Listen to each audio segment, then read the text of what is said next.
What's the favorite thing you have in common with your father? Either real estate or golf.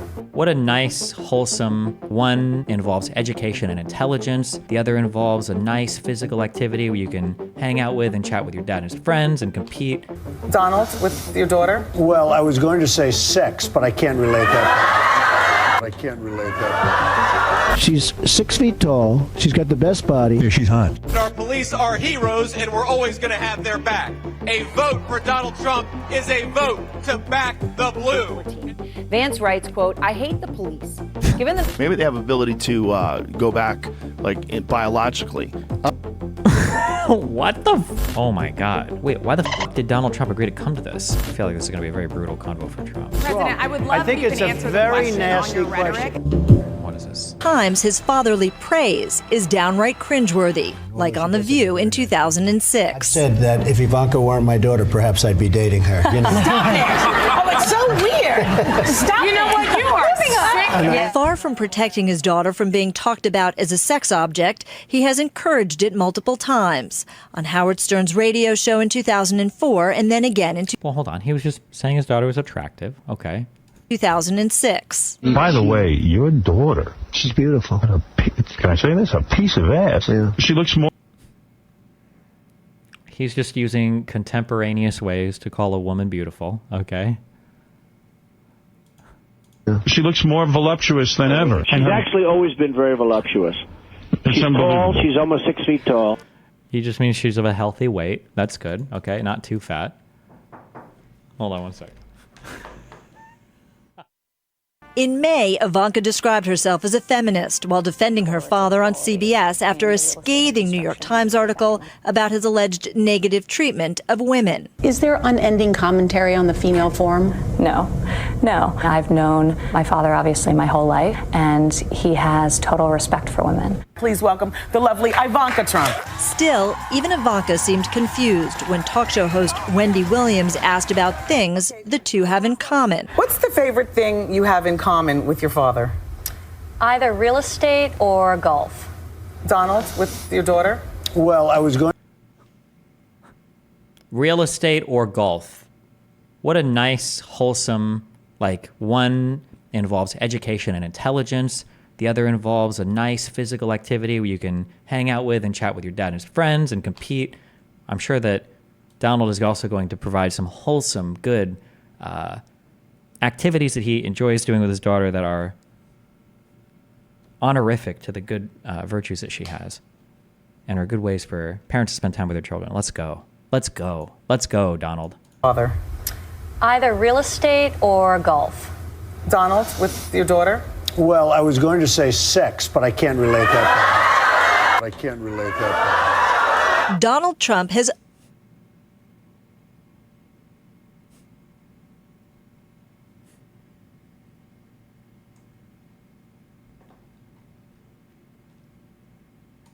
He just means like that's how he made her with her mom, whichever one of the wives he had her with.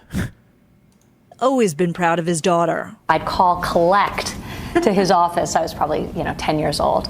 He would pick up the phone every single time, and he'd put me on speakerphone. It wouldn't be a long conversation. He'd introduce me to whoever was in his office.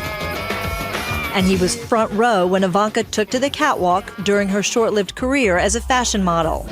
Still, Donald Trump repeatedly points out how hot his daughter is, saying last year in a Rolling Stone article, "Yeah, she's really something, and what a beauty, that one. If I weren't happily married and, her father." My daughter, Ivanka. Yeah. She's 6 feet tall. She's got the best body. Yeah, she's hot. Ivanka continues to defend her father. I was trying to appeal to those Deep South voters. Would it be as creepy if Melania said it? Would it be as creepy? Probably not. It would still seem pretty creepy, though, I think. But okay. Wait, what is this? There's no way these videos are real. Thank you. Oh my god, this fucking article. Holy AIDS. Oh my god. I can't rewind it? There's no... Oh, wait. This up here? Oh, no, it doesn't work. Okay, cool. Okay, good. Oh, wait. Is there a link down here to the actual... Just to this individual TikTok? What do I have to click? Hit the play button? I don't want it to... Okay, I'm glad. I want to start at the beginning. Guy, what do you think? Getting makeup make me look sexy like you? Did we get a real voice there for a minute? And he shared this? Guy, what do you think? Getting makeup make me look sexy like you? I think you look very beautiful. Thank you, Kai. I'm glad you think I look very beautiful. I don't do this often, but in HD, you better do it. Right. We're just here to make you. I'm just excited. What? I can't tell if you're being sarcastic or not. My dad has always talked about my sister this way. It's meant to be a compliment, claiming she's beautiful, etc. He's always said she's the sexiest girl in the world, and she should be proud of that. We live in Arkansas. Nobody's ever said it's weird. A9584, I love you, my dude. When you get older, you should ask your sister how many times your dad f***ed her, because they're absolutely boning, my dude. I'm so sorry to be the first to inform you of that, but good luck. For Kai's first speech, where she chose a very large venue to get out there. She's going to crush it. I love you, Kai.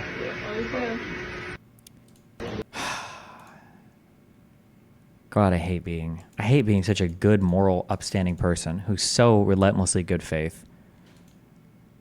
I actually don't think that this comment is anywhere near as creepy as anything Donald said.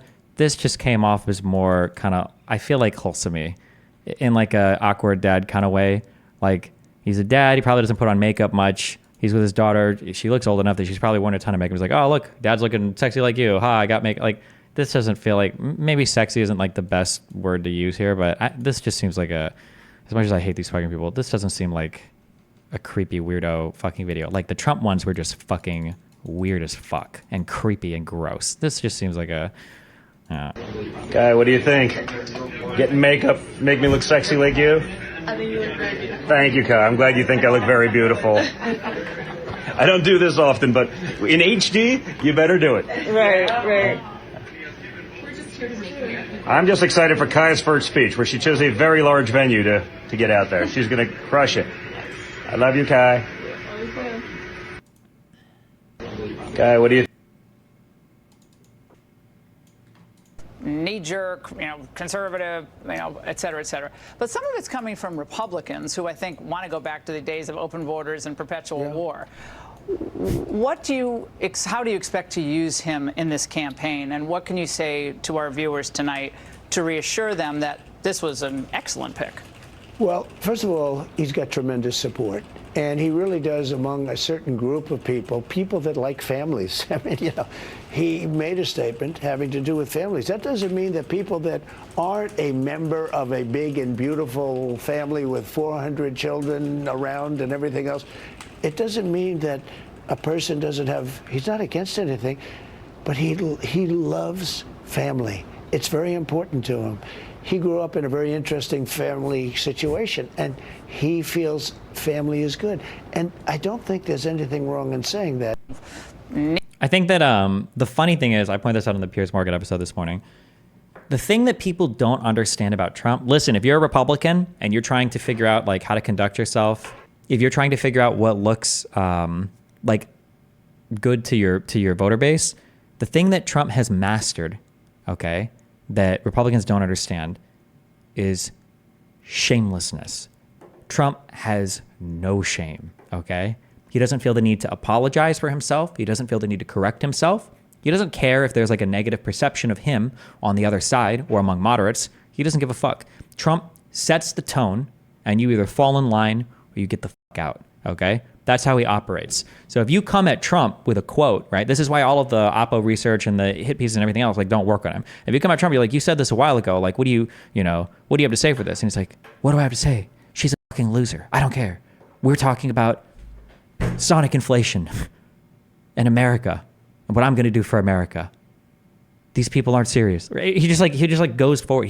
He doesn't try to apologize or go back to whatever. Whereas like JD Vance is like, well, when I said the thing about the women and the cow people, like I don't actually mean the blah blah blah. Like yeah, like the mismatch between political strategies is really funny. Trump is super shameless. He'll say whatever the fuck and just move on in the next interview. He doesn't give a fuck. And yeah, Vance is trying so hard to do like the traditional politician route, and it's not. I don't think it works out as well. Watched you crush Prager. Do you really think he likes Trump? He seemed to sweat when one called it venom. That Prager convo? Oh yeah, shit. That Prager convo is brutal. Oh my God. It was, right? Jesus Christ. That was a brutal conversation. I think my peers' conversation was pretty good too. Damn, I feel like my depth of knowledge on these topics has gotten really extensive for some things. And now that I'm like more engaged, I have like so many examples for things. I noticed that some people were typing that they don't like that when I bring up Donald Trump being divisive, that I bring up the name calling thing, because they're like, oh, there are so many other things that Donald Trump does that he could point to that are better examples. The reason why I use the name calling thing and not some of the examples that you guys were giving is because some of the examples that you guys were giving, Donald Trump fans would consider based, right? Fuck, I'd have to go back and find the thread. Because like some people were saying things like you should point out that he says like these things about like immigrants or something else. And it's like, I can say that, but there are going to be Donald Trump fans that listen that are like, actually, I think that's based. That's actually really good. But it's kind of hard in an adult conversation. It's hard to defend name calling. It just like you can say it's kind of like epic and based, but you come off as like kind of childlike. I think the name calling is just like a very simple, easy. Like if you're going to talk about divisive rhetoric, this guy's literally like calling people fucking names. The fuck do you want, right? I think it's a better, simpler, harder to defend thing. Yeah. Don't Trump fans also love him calling other people names? They do, but notice that publicly, that's the one thing that they usually don't defend when they're around opposition. Now, when they're in a safe space among just themselves, they'll say it's epic. But we remember when they're with other people, they'll always say, well, yeah, Trump's rhetoric, and Trump can be kind of like childish sometimes, but you know, you take him seriously, not literally, and you know, sometimes he tweets a little crazy, right? So that's the thing that you hold their feet to the fire on, I think, yeah. Democrats like to say that no one needs an AR-15 for self-defense.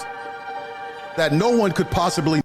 Have we either watched this exact ad or haven't we watched an ad like this before? Am I crazy? Where it's some conservative talking about needing to kill the KKK or some bullshit? Or is this not a conservative though? I feel like I've watched an ad like this before. Defense. That no one could possibly need all 30 rounds.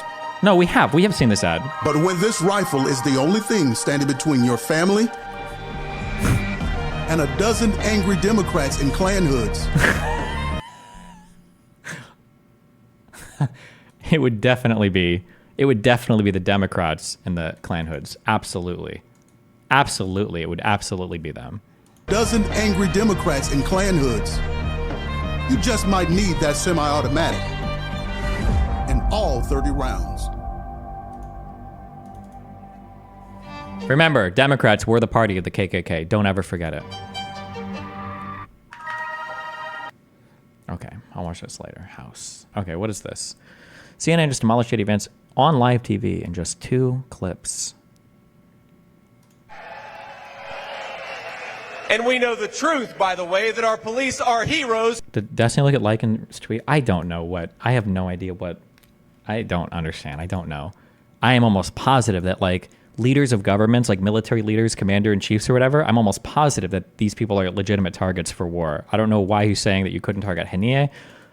Maybe in Tehran, maybe you couldn't, but I mean, Iran literally fucking bombed the fuck out of Israel, you know, a month or 2 ago. I don't know how long ago. Like, that, it's just, I have no idea what, like, it is trying to, I have no idea. I super don't know.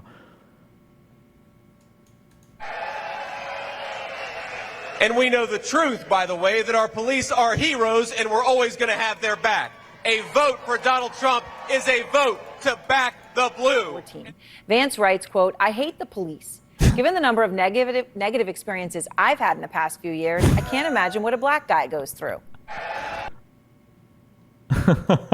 Okay.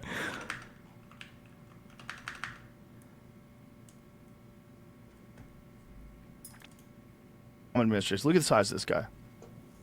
This isn't the clip I saw. He's so much bigger. Look how big he is. He's so much bigger than Joe. He's so much bigger. Like, he gained a legitimate 6 inches. Look how tall he looks. Look at it. Wait, Jamie, the French. I have no idea. I think I'm blaming YouTube's end. Everything looks fine on my end. I'm not sure why it cuts. He's wearing heels as well. Jamie, there's one on Scott Adams' Twitter. This is from his Twitter. Oh, but let's watch. It's the one he's walking to the helicopter. Let's watch this again. Yeah, that's another one. Yeah, that's another one. That's a similar one too, where you see. Let's see one more time. Let's see him walk again. So, like, look how much bigger he is than Jill. Holy shit. He towers over her. He didn't used to tower I didn't see over this her clip like before I that. saw the other one. And also, if you look at her, she's wearing high heels. See? Oh, wow. Yeah, you're See right. her high heels? Okay, and he's towering over her. That is a much taller person. So maybe they hooked him up with some fucking secret sauce that's going to keep him going, and he'll be back. Maybe they have ability to go back, like, biologically. What the fuck is he talking about? What? Go back biologically to when he was taller, or go back like biologically? Oh, take you wow. back Oh, wow. a decade or two. Yeah. Giant difference. Well, hold in on. height. Is that because she could be behind him? So No, listen. She also has high heels on, man. No, but on the left, it could be that she's No. That's a different human. There's Look at the size difference of the torso. Them walking to the helicopter is the one where it looked really. Go back to gay. that, please. Look at the size differences in the torsos themselves, from the top of his shoulders to where. Oh, look how many buttons. Yeah, look at the white of the shirt. Yes, just look at the size difference. Look how much longer that human is on the left. Now, it may be Biden. Listen, they might have some wild shit that brings you back from the dead. But like medical science is getting there's some people out there working on some wild stuff. But do you know? Maybe they just fucking jolted him up with some Wolverine juice. He's like, Wolverine just. Genuinely asking, what makes their weird tactic from Dem so effective where previous messaging has failed? I think the thing that makes the weird thing work is that, remember what I've said before, how when people insult you politically and they're very different from you, the insults usually don't matter that much, right? Like if a Republican calls you, whatever slurs or words they call people on the left, like, well, who cares? I don't identify with you guys anyway. And then like if you're on the left, or if you're on the right and like a Democrat calls you like, oh, like you're you're a racist, you're a Nazi or whatever. It's like, yeah, of course you guys think that. Who the fuck cares? But if you're being insulted by your own side, well, now it feels a lot different, right? Why are you calling me racist or a Nazi? I'm not racist. The fuck? Why would you? Wait, we're way too closely politically aligned for you to say that, and I don't consider myself to be this thing at all. Whereas on the Republican side, I feel like the messaging has always been that the progressives especially are fucking weird, right? The weird trans people, the weird furries, all the weird people. And being called weird, I think when you perceive yourselves as being the not weird, the normal people, and the other side are all the weirdos, it probably hits a little bit like that. That'd be my guess. But it's also hard to predict why any particular messaging catches on or not. I don't know why you would get so triggered by this particular thing. Oh, I watched this. She's talking to some guy. I was going to try to make a Stephen Hawking joke here. But she actually said something that I thought was one of the best things I've ever heard in my entire life. And I wish more people could say it. I was like, I am not going to tear up. I was not going to tear up. We have a healthcare system that is very difficult to navigate. I consider myself to be a fairly intelligent person, but I don't know medicine. And the thing that... Wow. Find people who do know. Good for you. Being smart is not about just being smart. It's about realizing how you're not smart. It's a really important quality to have for a smart person. Arguably more important than the quality of just being smart. Is only on the ticket because she is a black woman. Well, I can say no, I think it's maybe a little bit different. So I've known her a long time indirectly, not directly very much, and she was always of Indian heritage. Then she became black. The NABJ / @RealDonaldTrump event started more than an hour late. I don't know. There are multiple people that have tweeted this, but I don't know if there's like an actual super confirmation. Because NABJ sources tell NBC Chicago the former president refused to initially come out because of a live fact check. And then he blamed it on them.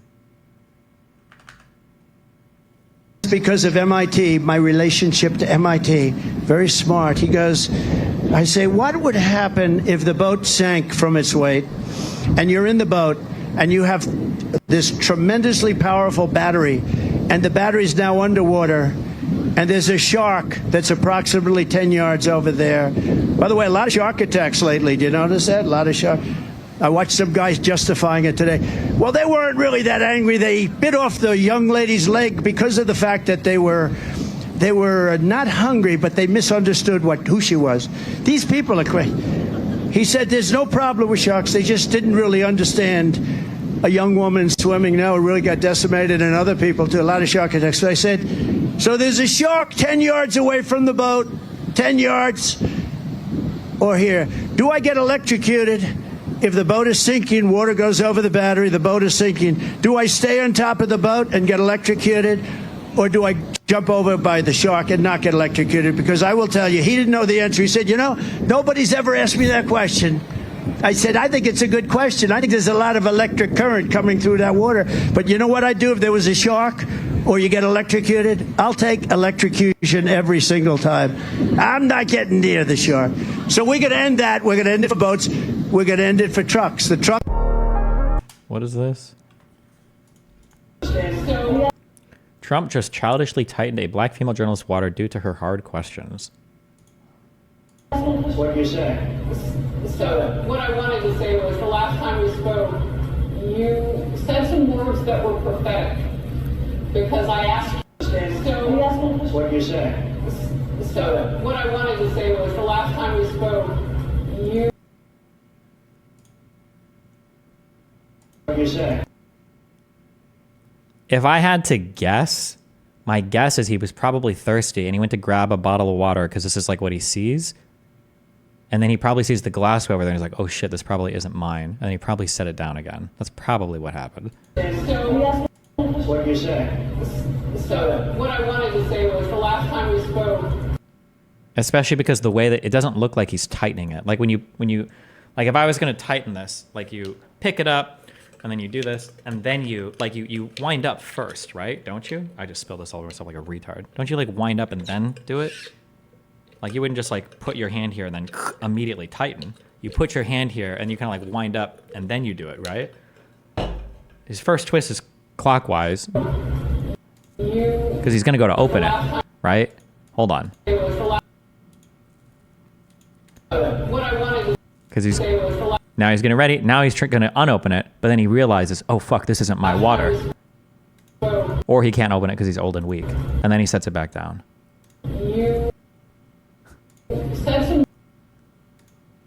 There's no way that he's on stage grabbing her water to tighten it in the middle of the, that would just be so wacky. When's the last time you struggled to open a plastic bottle? The tiny thing makes no sense. I mean, it depends on what you're talking about.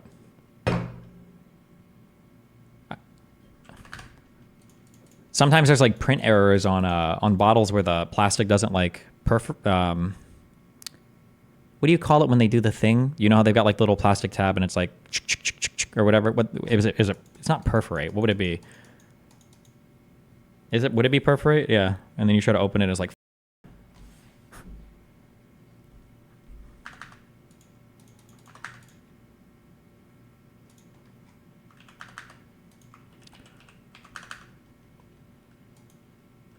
Poor guy. When the FedEx hits your car, your house, and then your neighbor's car.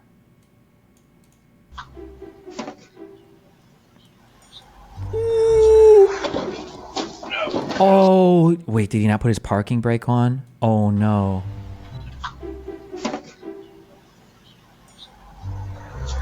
He didn't notice it rolling towards him?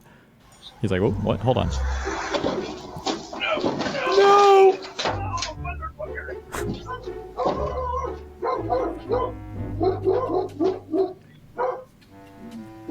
Do these big trucks, do they not have like park? Is it just like neutral, or does the parking gear not have like a parking,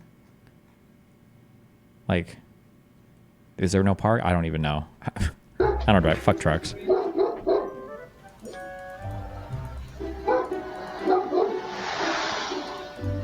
Of course it has park, Destiny. Bait question. Well, if you put it in park, then how the fuck is it rolling back?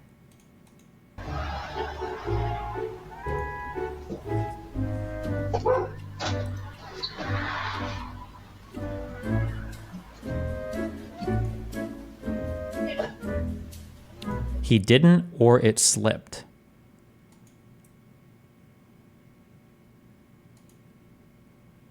Yeah, so he's either left it in so he either left it in neutral or it's not an automatic. I don't know anything about trucks. I don't know if trucks have different transmissions or different gearboxes or whatever the fuck.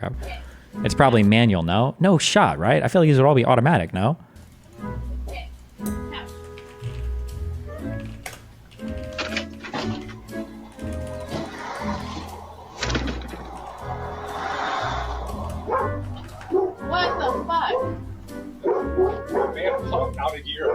was where I parked it, and then I got out, and then it started moving. I'm so sorry. Yeah, I need some information. Yeah. Are you in my car? Yeah. Yeah, you hit my house and my car. I was out of the van, it was parked, and then it started moving on its own. And I was all the way up here by the door. I did it with an accident, but I need all the information. Yeah. I need my phone.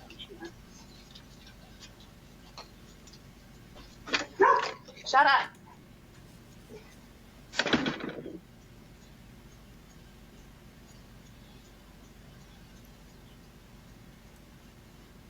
Oh no.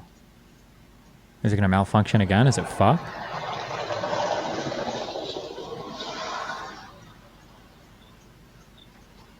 Oh! Wait, what is happening? Why is it rolling the other way now? Wait, where did the vehicle start when it rolled? Wait, what is happening? Okay, it started way the fuck back here, and then it rolled back. Now it's way back here, and it's... Is it somehow getting into gear?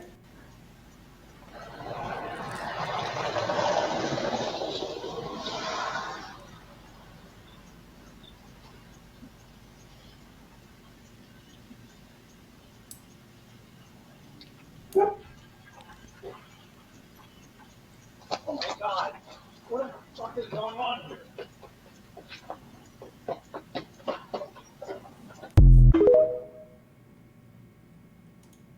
Do you think this is a fake video? Uh-oh. There's a process. I don't even know. Wait, when was the president immune from criminal immunity? What? It's I'm to sorry. impeach What is him. that process? Impeachment has nothing to do with criminal liability. I already know what she's going to cite. Oh, I already know what she's going to cite. She's going to cite. I can tell you. I can tell you exactly what the talking point is. She is going to quote Article 2, Section 4, where it says you can be removed from office on impeachment for and conviction of treason, bribery, or other high crimes and misdemeanors. She's going to quote this thinking that it proves that you're getting a criminal conviction for being kicked out of office. Impeachment, though, is not a criminal process. That's why right after this...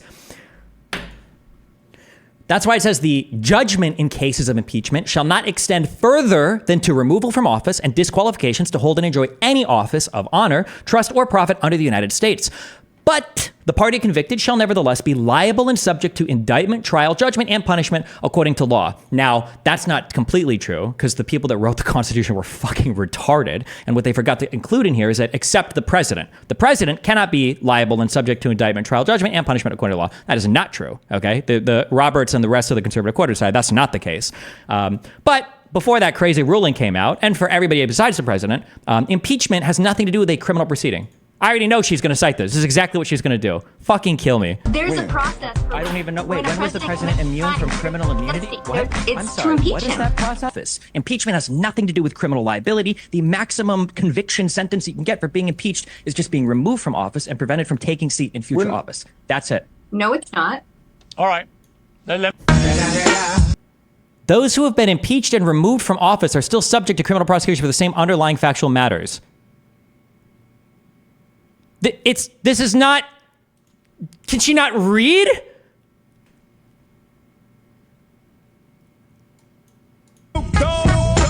There's a process. I don't even know. Wait, when was the president immune from criminal immunity? What? It's I'm to sorry. impeach What is him. that process? Impeachment has nothing to do with criminal liability. The maximum conviction sentence you can get for being impeached is just being removed from office and prevented from taking seat in future office. That's it. No, it's not.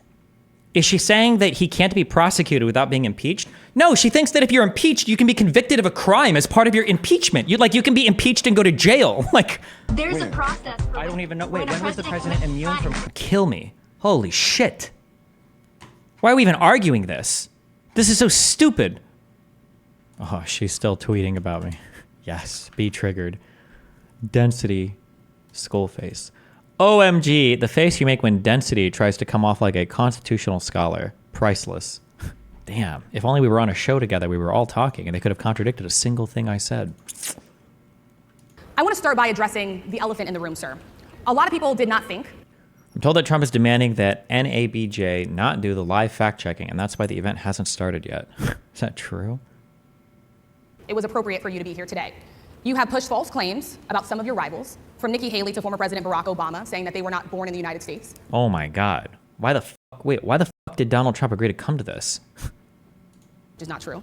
You have told 4 congresswomen of color who were American citizens to go back to where they came from.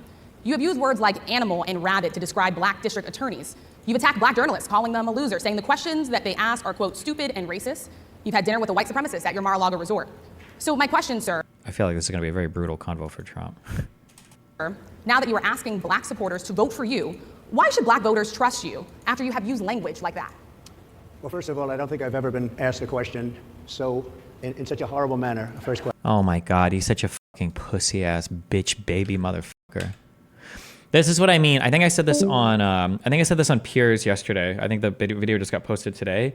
That one of the things that JD Vance does really poorly, he's going to end up getting tossed. That Trump does really well is Trump is shameless. Trump has absolutely no shame. He will say crazy shit and keep on rolling. He will fight with people. He doesn't give a fuck. He is shameless.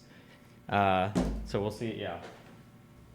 Like the idea of being in an interview with someone and being like, I have never been asked such a rude question in my entire life. You have used language like that. Well, first of all, I don't think I've ever been asked a question so in such a horrible manner. First question. You don't even say, hello, how are you? Are you with ABC? Because I think they're a fake news network, a terrible network. And I think it's disgraceful that I came here in good spirit. I love the black population of this country. I've done so much for the black population of this country, including employment, including opportunity zones with Senator Tim Scott of South Carolina, which is one of the greatest programs ever for... Nice. I can't believe he just referenced a lawmaker and a kind of policy. Okay. Big points. Good job, Donald Trump. That might be one of the first and only times I've ever heard him actually do that. Good job. Black workers and black entrepreneurs. I've done so much. And, you know, and I say this, historically black colleges and universities were out of money. They were stone cold broke. And I saved them and I gave them long-term financing and nobody else was doing it. I think it's a very rude introduction. I don't know exactly why you would do something like that. And let me go. Oh, and he doesn't even answer the question too. A step further. I was invited here and I was told my opponent, whether it was Biden or Kamala, I was told my opponent was going to be here. It turned out my opponent isn't here. You invited me under false pretense. And then you said... Oh my God, he is so ass-pained. Holy shit. You can't do it with Zoom. Well, you know, where's Zoom? She's going to do it with Zoom, and she's not coming. And then you were half an hour late, just so we understand. I have too much respect for you to be late. They couldn't get their equipment working or something was wrong. Mr. President, I would love if you can answer the question on your rhetoric and why you believe that black voters should trust you with another 4 I have years. been the best president for the black population since Abraham Lincoln. That's my answer. Better than President Johnson, who signed the Voting Rights Act? And for you to start off a question and answer period, especially when you're 35 minutes late because you couldn't get your equipment to work in such a hostile manner, I think it's a disgrace. I really do. Like attack, bring up a good thing totally unrelated to the question, like attack. Like that's the strategy. Let me just ask a follow-up, sir, and then we'll move on to other questions here. Some of your own supporters... She's doing like I keep calling this like the British style of interviewing, but I guess it's not necessarily. Who's the black guy that interviewed Elon that triggered the fuck out of him? Don Lemon is kind of similar, where you always just don't engage with anything the person says if they haven't answered your question, and then you either re-ask the question or you sidestep and then you ask the next question and you never engage, you never take the bait. Seems like that's what she's trying to do. We'll see how long this lasts. Let's ask a follow-up, sir, and then we'll move on to other questions here. Some of your own supporters, including Republicans on Capitol Hill, have labeled Vice President Kamala Harris, who is the first black and Asian American woman to serve as vice president and be on a major party ticket, as a DEI hire. Is that acceptable language to you? And will you tell those Republicans and those supporters to stop it? How do you? So, okay, the question is calling her a DEI hire acceptable? And do you support it? Okay. Will he even say DEI in his answer, let alone engage with the question at all? Or is he going to angle it back, talk about how the fake news media is constantly attacking him, maybe some of the horrible attacks that Democrats have said against him, and then talk about how great he's been for black people? Which one? Let's see. I haven't watched Trump speak enough to predict what he says, but we'll learn. We'll calibrate. How do you define DEI? Tell those Republicans and those supporters. Oh, he is going to say stop it. DEI. How do you define DEI? Go ahead. How do you define Diversity, equity, inclusion. Okay, yeah, go ahead. Is that what your definition? That is Give me a literally definition the words then. Would you give me a definition DEI. of that? Give me Oh my God. You know what she should ask? Because he probably has no idea what anything related to DEI even. She should ask, what do you think DEI is, Mr. Trump? What does DEI look like to you? What does that mean? me a definition of Sir, that. I'm asking you a question, No, a you very have to direct define question. it. Define it for me, if you I would. just defined it, sir. Do you believe that Vice President Kamala Harris is only on the ticket because she is a black woman? Well, I can say no. I think it's maybe a little bit different. So I've known her a long time indirectly, not directly very much.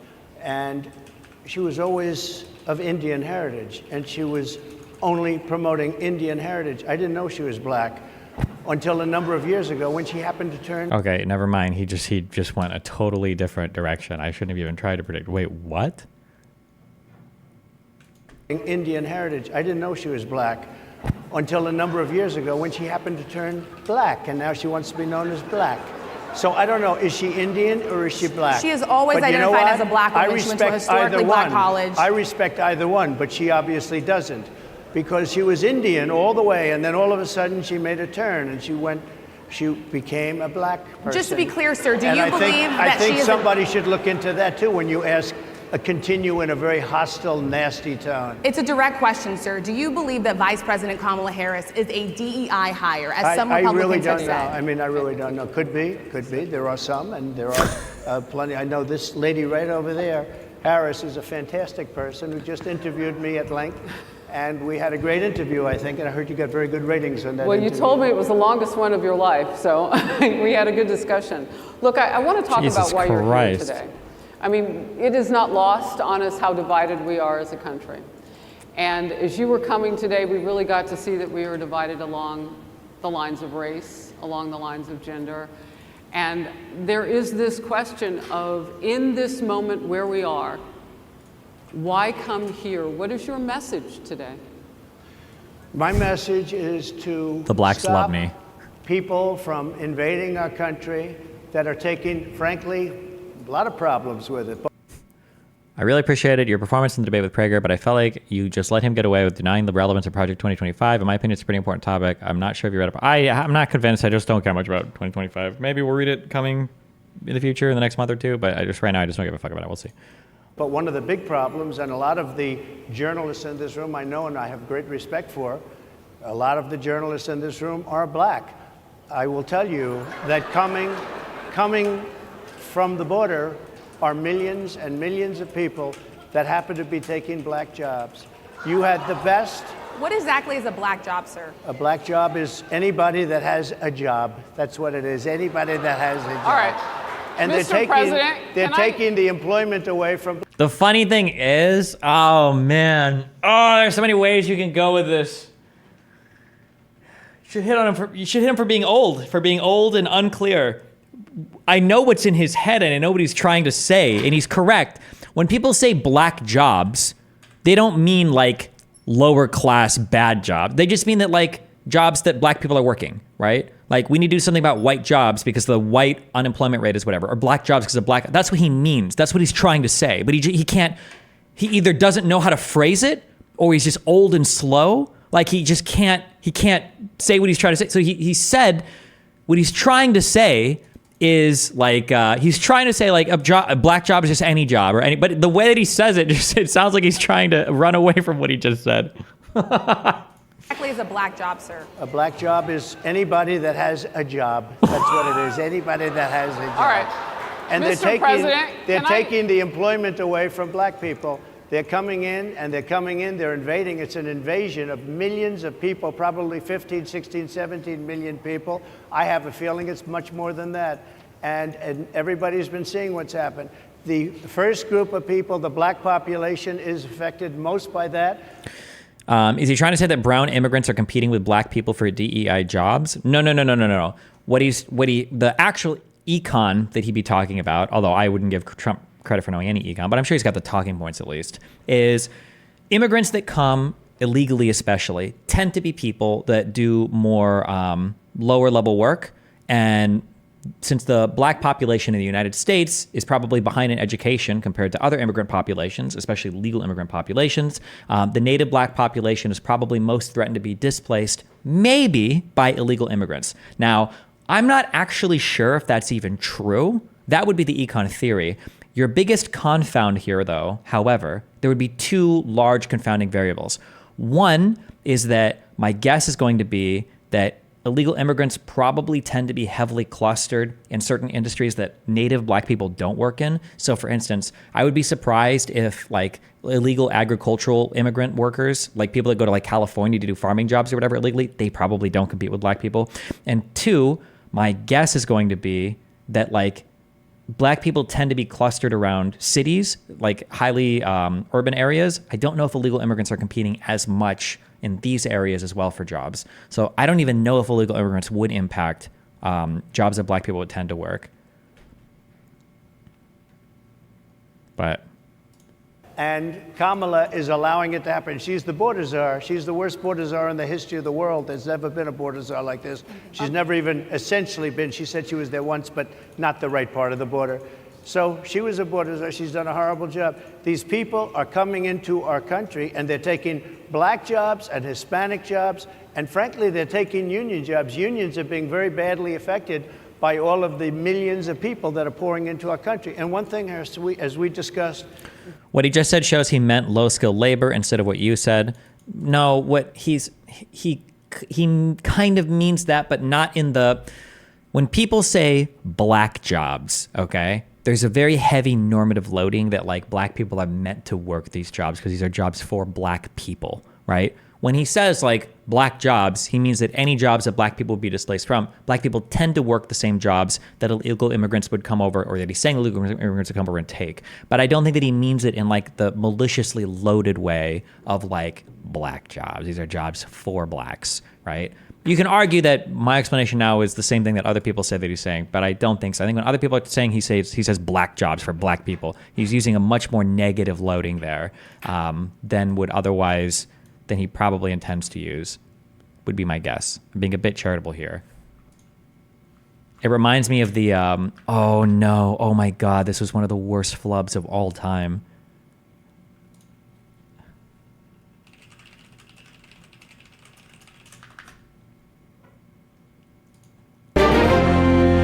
Trump is This was a black jobs moment. a lightning rod, even when he's not there. Look what happened on The View today with guest co-host Kelly Osbourne. There are a lot of Latinos here in this country that do agree that the immigration problem is a problem and it does need to be addressed and it does need to be fixed. Interesting. But making those comments, those racist comments, do not help. And if you kick every Latino out of this country, then who is going to be cleaning your toilet, Donald Trump? Oh, that's no. In the sense that That was a black jobs moment. country, then who is going to be cleaning your toilet, Donald Trump? Oh, that's no. In the sense that you know what I mean, like when I'm saying there's more jobs to be in LA. They always but they Latinos are not only the only people I didn't mean doing it like that. Come on, no, I would never mean it like that. Monday night, Jim. Oof. many of these people are coming in from mental institutions, from prisons, from jails. They're gang members in other countries. Other countries are setting loose their prisoners. They're opening up their prisons and their mental institutions, and they're taking their bad people, drug dealers, gang members, and they're bringing them into the United States. And by the way, their crime rate is going down, and our crime rate is going to be a disaster. I wish that somebody would just sit with Donald Trump in a room. It's like a debate death match for 30 minutes, and it's like, okay, let's ask some questions about this. you're saying that Mexico is sending crazy people, rapists, murderers, and gangbangers to the United States, right? That's what they're doing, right? Okay, sure. How are those people competing in the job market? Are you saying that like the gangbanging and the rape is like a part-time job and that the other part-time job is working at McDonald's? Or are the crazy people coming over and outcompeting with the native population for low-level work? How is that happening that they're doing all these things simultaneously? They're stealing the welfare and unemployment. They're crazy and rapists and murderers and gangs and thieves, but they're also working 2 or 3 jobs at the same time and taking all the work at the same time. Are these like superhuman immigrants? Are these like, these sound like the people that I want in my country. I want people, okay, that can do rape and gangbang as a part-time job while still stealing 2 other jobs from a native. These are the types of people that you need, okay? These are super soldiers. These are Antifa super soldier immigrant workers, okay? Holy Christ. President, Imagine how productive they will be in our prisons when we use them for slave labor. My God, you've taken a rapist holding down 2 part-time jobs, 2 full-time jobs. You've taken him off the street, you put him in prison, and now you can work him for free? This motherfucker's gonna be working 36 hours a day. I want to get into how you address some of the issues with black communities. And I say that plural. Also, wait, sorry, hold on, because we do econ here, okay? All right? It's not the upper class that's coming here, Destiny. Be honest. So number 1, I've never even implied the opposite. So you typing be honest at the end there, that's just like a talking point, okay? That lying, manipulative retards like you use because you put it at the end of sentences, you think it sounds good, okay? I've never implied that it's the upper class coming here, okay? That is true for a lot of our legal immigrant population because it's hard to legally immigrate here, especially from overseas if you're not in the upper class, okay? Number 1. Number 2, it is a myth that only educated immigrants are good. That's not true, okay? Especially if you're a conservative and you like to jerk off over supply side economics when you guys actually cared about policy and econ. One of your largest and most important economic inputs is your supply of labor. Lower class, poor workers are still good workers. A worker is a worker, okay? The pie is not fixed, okay? It's not like some guy's coming over, he's stealing, some of your pink starbursts, all right? There's enough starbursts for everybody. People come over, your entire economy grows, your supply of labor, your consumption of goods and services increases, all right? Even poor workers coming over is beneficial. Sometimes poor workers coming over can be more beneficial, depending upon what your economic situation looks like, okay? So the idea, there is an economics myth that the only types of immigrants that are good are high-skill immigrants. That is not true. All labor is good. That's why in Europe, they try to obsessively import, at least seasonally, workers from the East, from Eastern Europe and shit. They're not going over to f***ing Romania and f***ing Poland and begging them, can we please get some seasonal litigators over here? We really need some more doctors, okay, in the wintertime. No. Or more doctors in the summertime. No. They want low-skill workers to come over and work. There's a lot of work to be done. Do you think there is a point where cultural effects of immigration could be so large or negative that the economic effects don't make up for it?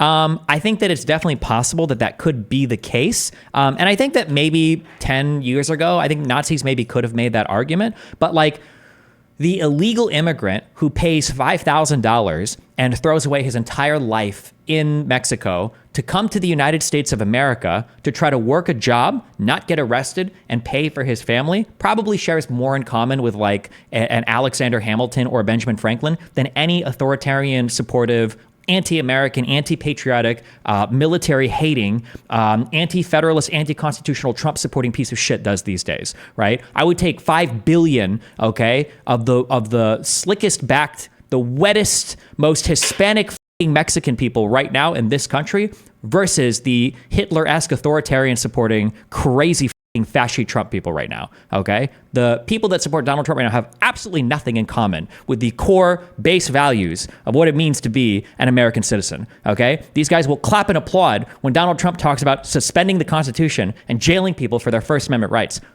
These people. I have never heard a Mexican tell me, if you burn a flag, I want to put you in jail for it. I've never heard that in my life. Never heard that in my life before from a brown person. And our crime rate is going to be a disaster. Mr. President, I want to get into how you address some of the issues with black communities. And I say that plural because we live in communities of color that are different. We're not all the same. We don't vote the same. We don't think the same. True. It's not monolithic.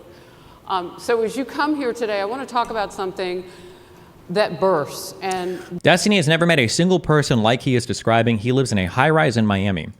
I've lived all over the place. When I lived in Huntington Beach, there was a restaurant near me that said there was a sign on the outside. I feel like this might have even made the local news maybe. They had a sign on their thing that said no, it was either no vaccinated people allowed, or it might have been no masks allowed on the door. Well, you can harass Melina and ask her, because I'm pretty sure we both walk by this place like daily. Like, I have seen these people. My parents are these people. Fuck you. This is the weight of the inflation on this country right now. The nonprofit Money Management International recently released data from its mid-year analysis that we have found a 52% rise in people who are seeking counseling for being in credit debt. They're paying for food that is sky high on their credit cards, and now they can't pay that off. The credit counseling nonprofit MMI, as I said, is saying now that they've seen surges that they haven't seen since we were in a pandemic of people in financial trouble. Much of that falls on the shoulders of single moms, single black moms, when you look statistically. Yeah. How do you turn it around? What's your plan for the black community when it comes to money? So, first of all, it's very hard to hear you for whatever reason because of the fact that they have bad equipment, because I guess, you know, this woman was unable to get the right equipment. But it's very hard for me to hear you, but I can hear every other word. It's very difficult, actually. But so I don't know if they can fix it or do something with it, but I'll do the best I can with it. The inflation is absolutely destroying our middle class, our working class, virtually every class. Inflation is a disaster in our country. Inflation is a country buster. It breaks every country. And we had, in my opinion, the worst inflation we've had. They say it's 58 years, but I think it's much more than that. It's been devastating. And if you just take a look at a lot of things they don't include, like interest rates. Interest rates went from 2.4% to 10%. And what are the best arguments against mass deporting immigrants who commit crimes? I think it depends on the crime. If it's like a speeding ticket, if you want to stay here and work, we want people that want to work. These are good people. If you've committed like a felony, like a violent crime, and you're an illegal immigrant, kick them the out. You're here illegally anyway, motherfucker. How can you up that bad? Okay, if you're dumb enough to sneak into a country and get caught doing a felony, then kick them the out. That's an easy one. Left and right should agree on that one. You can't get the money. People can't buy houses. They no longer have the American dream. Young people, young black people, they don't have the American dream anymore. They can't buy a house. They can't borrow the money because of the cost of the money. They can't buy it because of the cost of housing, because of the cost to build it. Because I also grew up on talk radio. I feel like the destruction of the middle class has been talked about for decades. Is it destroyed yet? I don't even know what the middle class even is. I don't know what that means anymore. There's so many things that I wonder about that. Like, I wonder if one problem is that the poor classes have kind of caught up in some ways of standard of living. Like the fact that almost everybody seems to have a smartphone or the internet now, when that used to be like, that was a middle class thing. Like growing up, if you had like a family computer, that was like ooh, this person is like doing decently. They got the Pentium 4, 1 gigahertz. 1 gigahertz? He's got the Pentium 4, the gateway machine with the cows and the so I'm not sure. I don't know what middle class definitionally. I don't know what that means. Like, you know, you're middle class when, I don't know.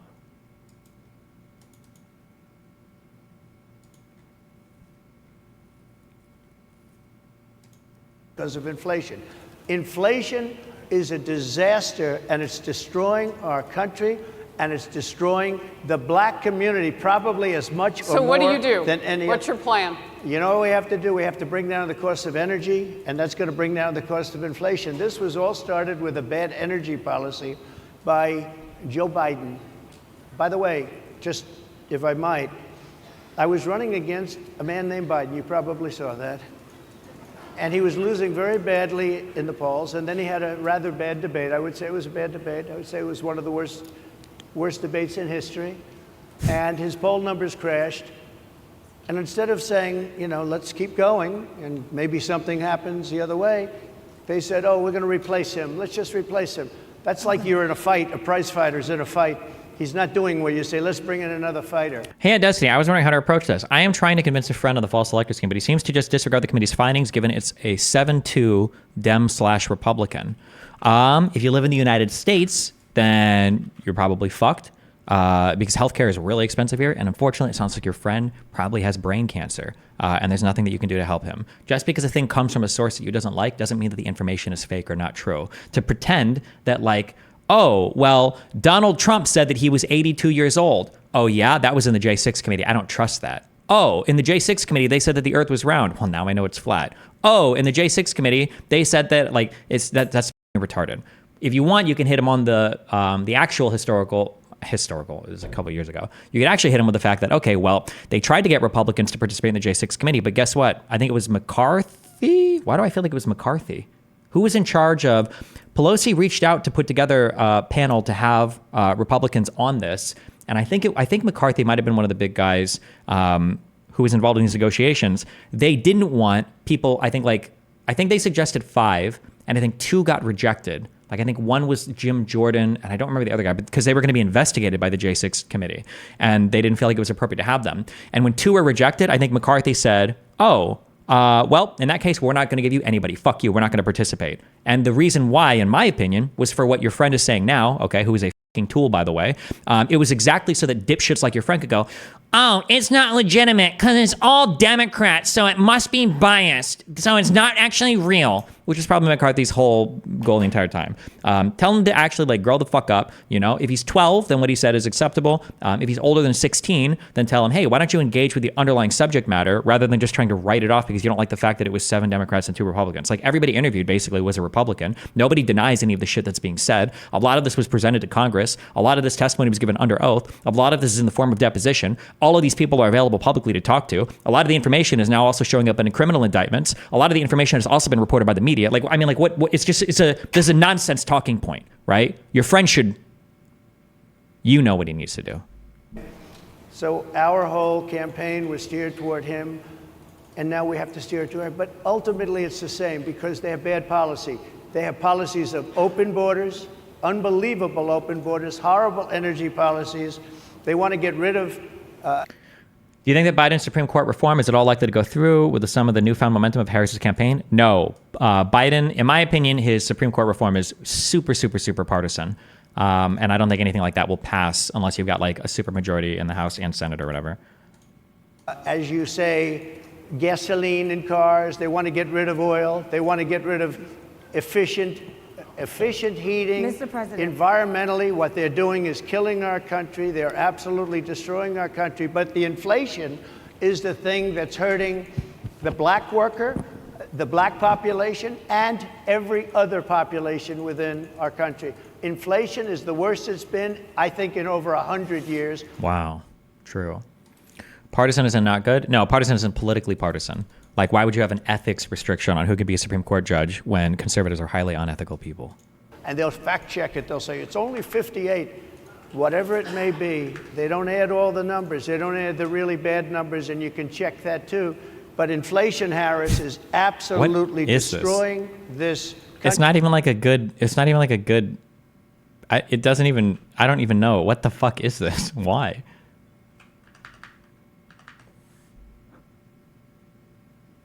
What in the fuck is he even saying? Why can he not ever speak a real sentence?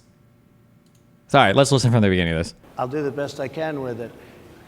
The inflation is absolutely destroying our middle class, our working class, virtually every class. Inflation is a... How many other classes are there? Trump is like the kid. You know when people put et cetera, it's because they're out of examples, but you just put et cetera to make it sound like there's so many more.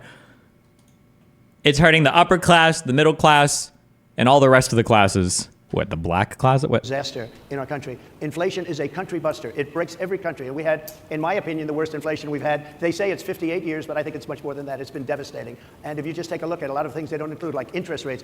Interest rates went from 2.4% to 10%, and you can't get the money. People can't buy houses. They no longer have the American dream. Young people, young black people, they don't have the American dream anymore. They can't buy a house. They can't borrow the money because of the cost of the money. They can't buy it because of the cost of housing, because of the cost to build it, because of inflation. God, can I just say for one real quick second how fucking lucky, okay? Just as nobody will ever talk about this, and it's not worth talking about, but whatever, I don't care. I will, because I don't give a fuck, okay? There is a class of people that actually make out like filthy fucking dogs when it comes to inflation, okay?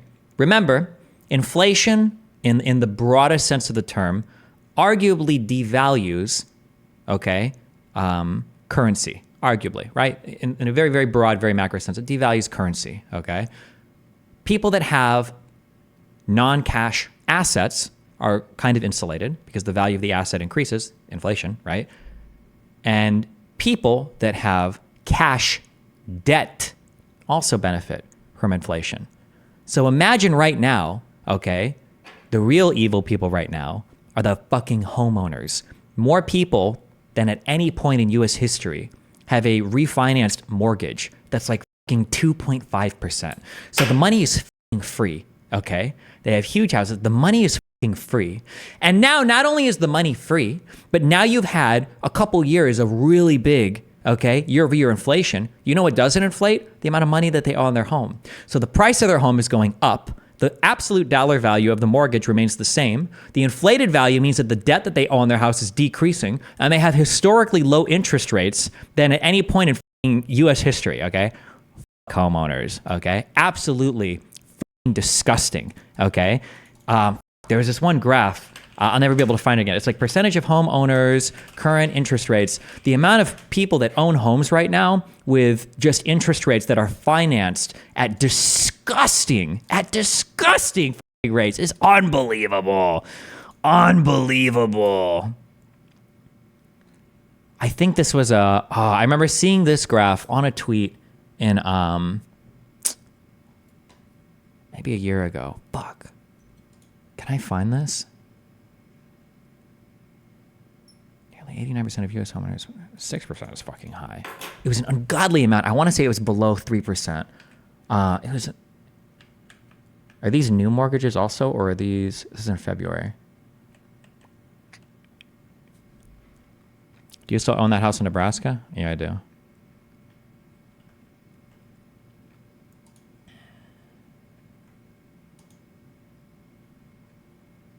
Oh, it might have been this, maybe.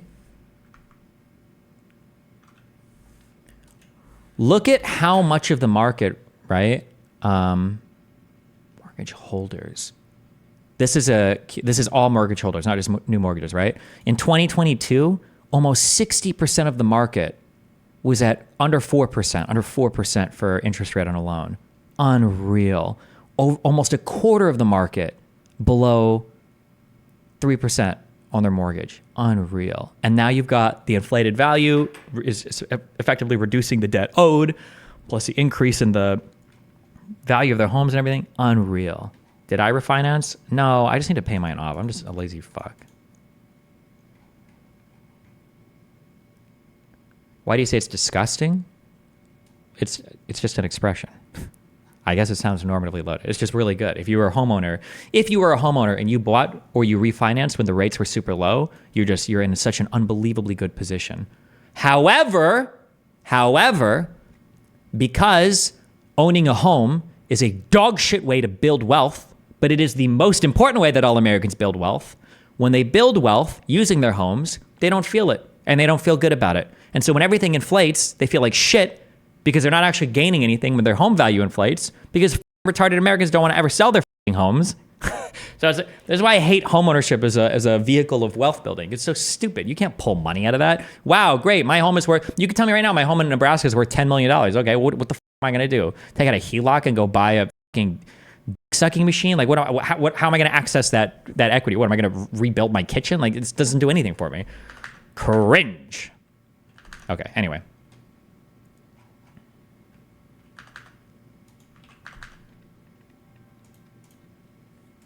Inflation is a disaster, and it's destroying our... Yeah, true. I think it's an inheritance thing to pass down to their kids, but nobody's dying. Yeah, even fucking inheritances don't matter anymore, okay? Because people stop dying. Boomers never die. They don't ever die in this country. They're all 85, 90 years old. It's unreal. They consume healthcare. They don't work. They eat our Social Security and our Medicare, and they don't give us any money. And they are.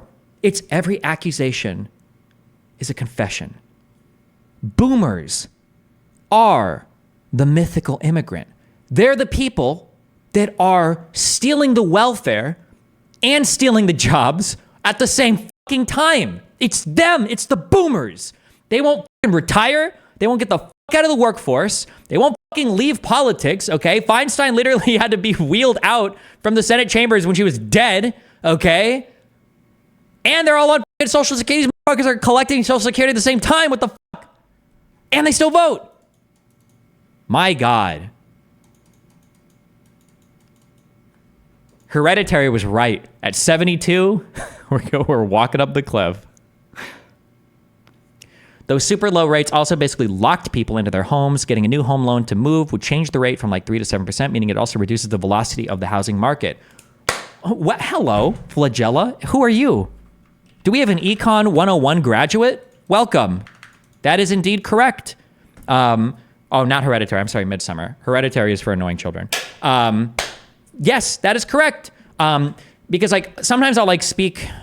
When I'm talking econ, I'm really not trying to normally load anything. It sounds like I'm normally loading stuff. Like I'm saying like, oh, this guy's good or this guy's bad. But it's not. People just do things predictably. They respond to economic incentives.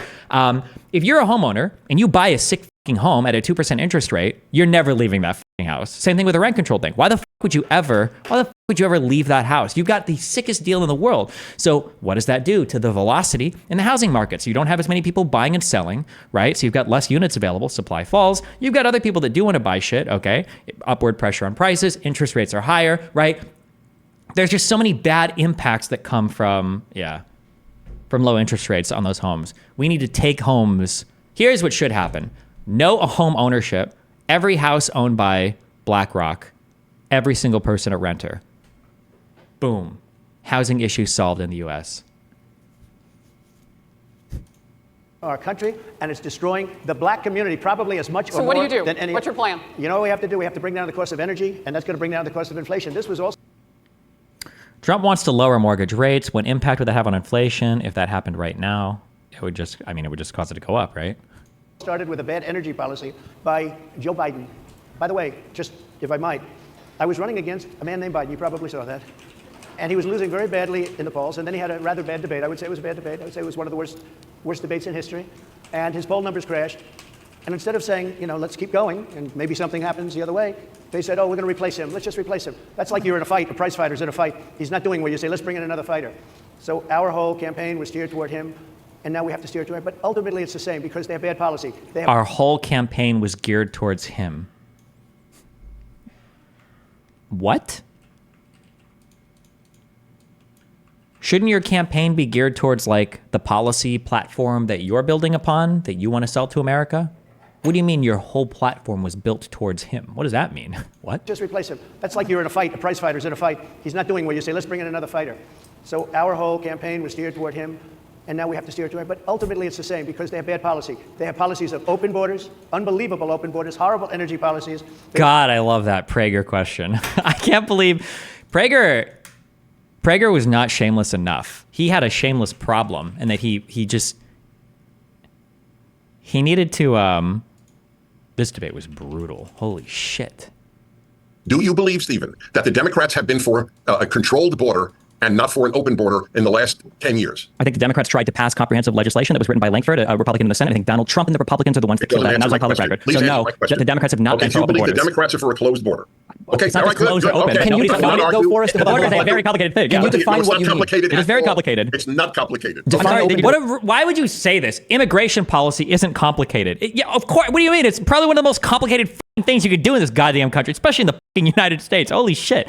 Now, where's the question? Is there a single prominent Democrat that said we want open borders? No. Okay.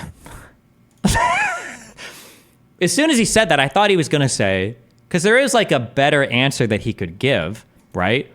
What he supposed, maybe he gave up, or maybe he just doesn't care about this debate. I don't know. What he's supposed to say is no. Just like how Donald Trump never said, I want an insurrection, and you try to infer it from other things, Democrats will never come out and say they want open borders, but Democrats constantly encourage people to come here illegally. That's why illegal immigration always increases under Democratic presidents. Democrats will always do things to encourage illegal people to stay here. That's why Biden ended Remain in Mexico and then tried to reinstate it and failed because his own party fought against him. And Democrats do things to try to contravene the rightful immigration policy of the United States. That's why they support things like sanctuary cities, and that's why they don't let Texas enforce the border, right? There are answers that he could give here. I was surprised when he was just like, no. I'm like, that said we want open borders? No. Okay. And so what? why didn't he say anything else? I don't know. That was funny to me. Whatever. They want to get rid of, as you say, gasoline in cars. They want to get rid of oil. They want to get rid of efficient heating. Mr. President. Environmentally, what they're doing is killing our country. They're absolutely destroying our country. But the inflation is the thing that's hurting the black worker, the black population, and every other population within our country. Inflation. They uploaded your video on Peers an hour ago. Oh, I think I did okay in that one. I don't talk as much, but I get out most of my important talking points. I think I hit him at the end with the... Oh, because at the end of this fucking video, he tries to do the Obama thing. Why does he try to do the Obama thing? Go read it. We can do a Go bet look it up. right now. Go look it up. Let's bet. Look, he says. He banned most for banned countries. Donald check. No, Said, it's not. fact check, okay, by a true patriot. Welcome to this fact check. Obama had a list of 7 countries that were under... Oh, this guy tried to do the... Trump just banned the same countries that Obama did. No, he didn't, motherfucker. Obama never had those countries banned. God, these people all take me off. Wait, I'm sorry. Where's the end here? Here, let's just and bring you know what? equality for women's... Permission to disqualify women, right? Which male, logical females. And Wait, to was me, it not at the end? insanity, females. Women. Or I want to give the final word to either of those. Oh, wait. I think it might have been here. My favorite statistic about Barack Obama is that for all the talk about Trump and deportations Obama's and the not running border for and everything office. else, Pierce, let it the go. truth is, He's not running. The He's truth not is running. the He's not greatest running for deporter in office. the history of the United States was Barack Obama. Final Okay, word we to won't Tommy vote for him. Lehman. We're not going to vote for... I Well, promise not to vote for Barack Obama in 2024. I won't do it. Final word to Tommy. Or I want to give the final word to either of those. I want to give the final word to Tommy because she was late. Okay. Is the worst. Your audio is always lowered on Pierce Morgan. You need to screen. Well, they do. They probably balance it so I'm not overpowering other people. And I think that mics, I think on Skype or Zoom, they might dynamically adjust when the host is talking. So. Been, I think, in over 100 years, and they'll fact check it. They'll say it's only 58, whatever it may be. They don't add all the numbers. They don't add the really bad numbers, and you can check that too. But inflation, Harris, is absolutely destroying this country and the people in our country. Yes, Mr. ma'am. President, can I ask you another question Yes, that is also impacting black Americans? And that's very clear now. Good. I'm sorry? It's very clear. I hear you. Okay. So Sadia Massey, someone from Illinois, an unarmed black woman, was shot the other day in her home by a deputy sheriff. The deputy has since been charged with murder. You said police would get immunity from prosecution if you win. Why? We haven't even spoken about this. Like, why would you? Why would Donald Trump even say this? Yes. Thank you, Forbes. Yes. Listen, you're a good-looking guy. Look at that guy. Looks like a banker from Wall Street. You can see I'm an old man, and I have grandchildren that I'm the same. You know, you're. I mean, I can just see how incredible you are by the emotion.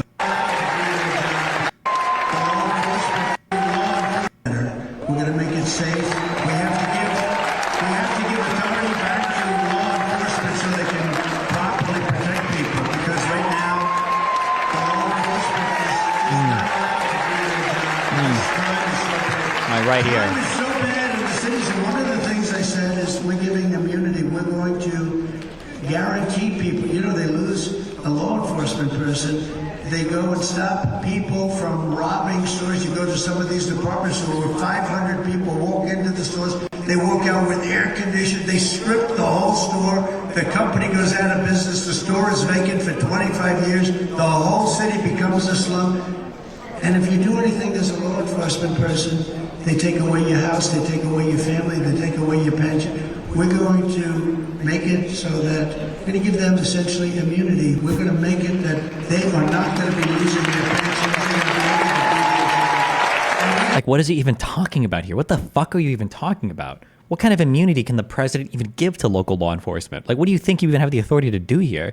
Trump doesn't know. I don't even know if Trump knows the difference between the federal... No, actually, Trump should know really well because of every criminal case he's been involved in. I'm sure he learned a lot about structure of government at some point through his criminal process or proceedings.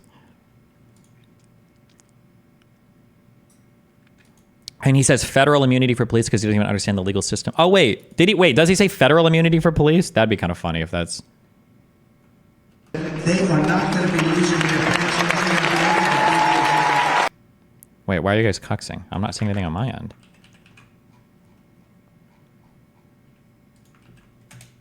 That we're going to give immunity to police so they can do their job. I'm giving federal immunity to police officers so they can do their job. We're going to give our police... Anyway. Should someone like that officer have immunity, in your opinion? Immunity? Immunity. I don't know the exact case, but I saw something, and it didn't look good to me. It didn't look good to me. Are you talking with the... Bro, if Biden made a comment like this, there would be so many comments about his age. I saw something and it didn't look good to me. From Illinois, an unarmed black woman was shot the other day in her home by a deputy sheriff. The deputy has since been charged with murder. You said police would get immunity from prosecution if you win. Why should someone like that officer have immunity, in your opinion? Immunity? Immunity. I don't know the exact case, but I saw something, and it didn't look good to me. It didn't look good to me.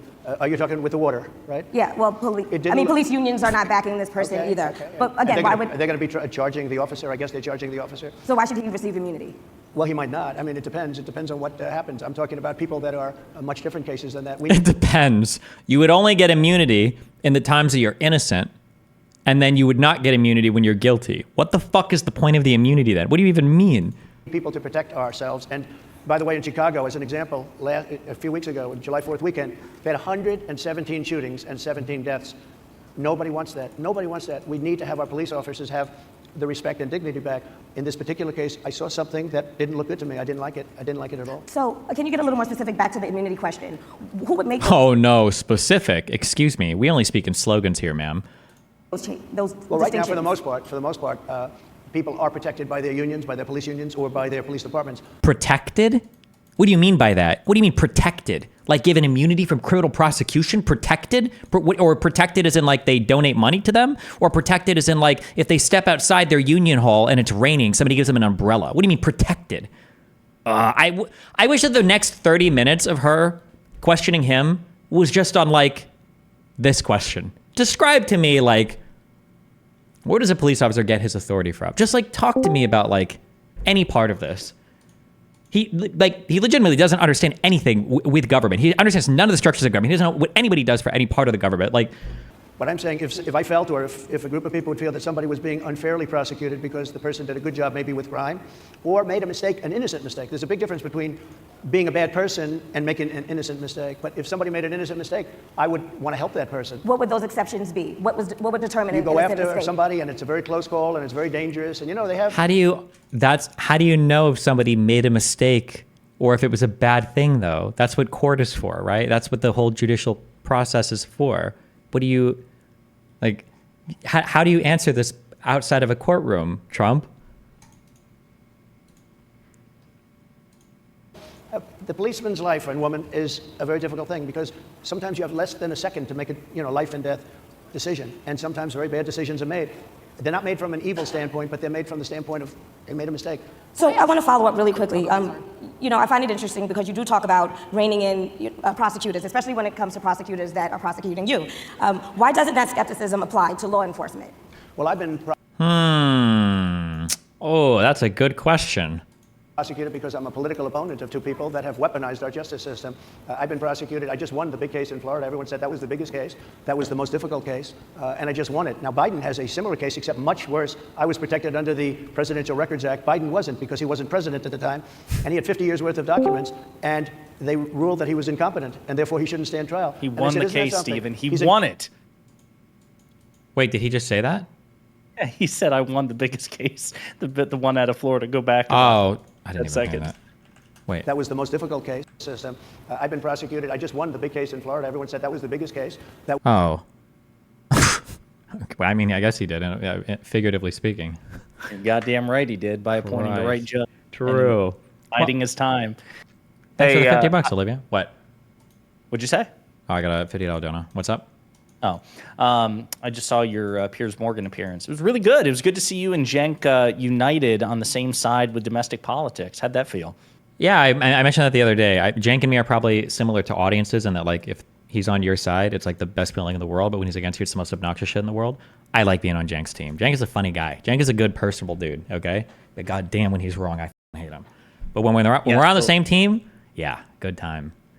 Yeah, I've always had kind of a soft spot for him, just in terms of like I get the vibe that unlike I get the vibe that a lot of political commentators have like this zen about them, either that they don't care or that because it's in their financial interest, no matter like what happens. Like if Trump gets reelected, that I think would be disastrous for the country, but it might be in my personal financial interest for that to happen, right? Mhm. I do not want that to happen, which is why I'm so passionate about beating him. The thing I like about Cenk is that you know him, I don't, but he gives the impression that he's not phoning it in. He genuinely cares about this shit, because every time he talks about it, he's always like on the verge of a breakdown. I just love that like authentic energy. Yeah, he's definitely authentic. Off camera, I think he's pretty similar. Yeah, for sure. Yeah, his co-host, on the other hand, pisses me off, but that's a separate story. What'd you think of was it Libertarian Redhead? She tried to spar with you on the immunity thing. I could not believe when these guys try to bring brought it up, back up any actual or the Muslim ban or anything. Yeah, Jesus, these people have no policy. Like even like when Prager either didn't know what a sanctuary city was or didn't expect me to know what a sanctuary city. Yeah, these people just bring shit up, and like it's annoying because when I go through the talking point and then we move on, like it's kind of a win for me. But if I didn't know that, you better believe that they would sit on that one point for like 3 fucking minutes, right? Fuck, yeah. Are you kidding me? Yeah. If you were getting your ass kicked on presidential immunity, Piers would have just shredded the remaining topics for the rest of the episode, and you all would have sat on that for 25 minutes. But that was kind of stunned me. You were the one who brought up presidential immunity, I think, like in the first I think it was like the first time you talked, and I was shocked because she went back, like she picked that fight. Like a couple of other people talked, and then she was responding about something else, and then she went back to pick the fight with you on presidential immunity. Yeah. But then, like, why wouldn't they feel confident? Like Ben Shapiro is Harvard cum laude, and all these other conservative hack fucks have been talking about it so confidently. Like, could all of them be wrong? And some retarded fuck video game blue-haired dipshit with the name Destiny like knows more than the Harvard grads or whatever, right? So I don't even blame them for just wanting to run down the talking points. But I mean, like, it's because the rest of the media sphere is so unbelievably partisan, is so hackishly done. Like, yeah.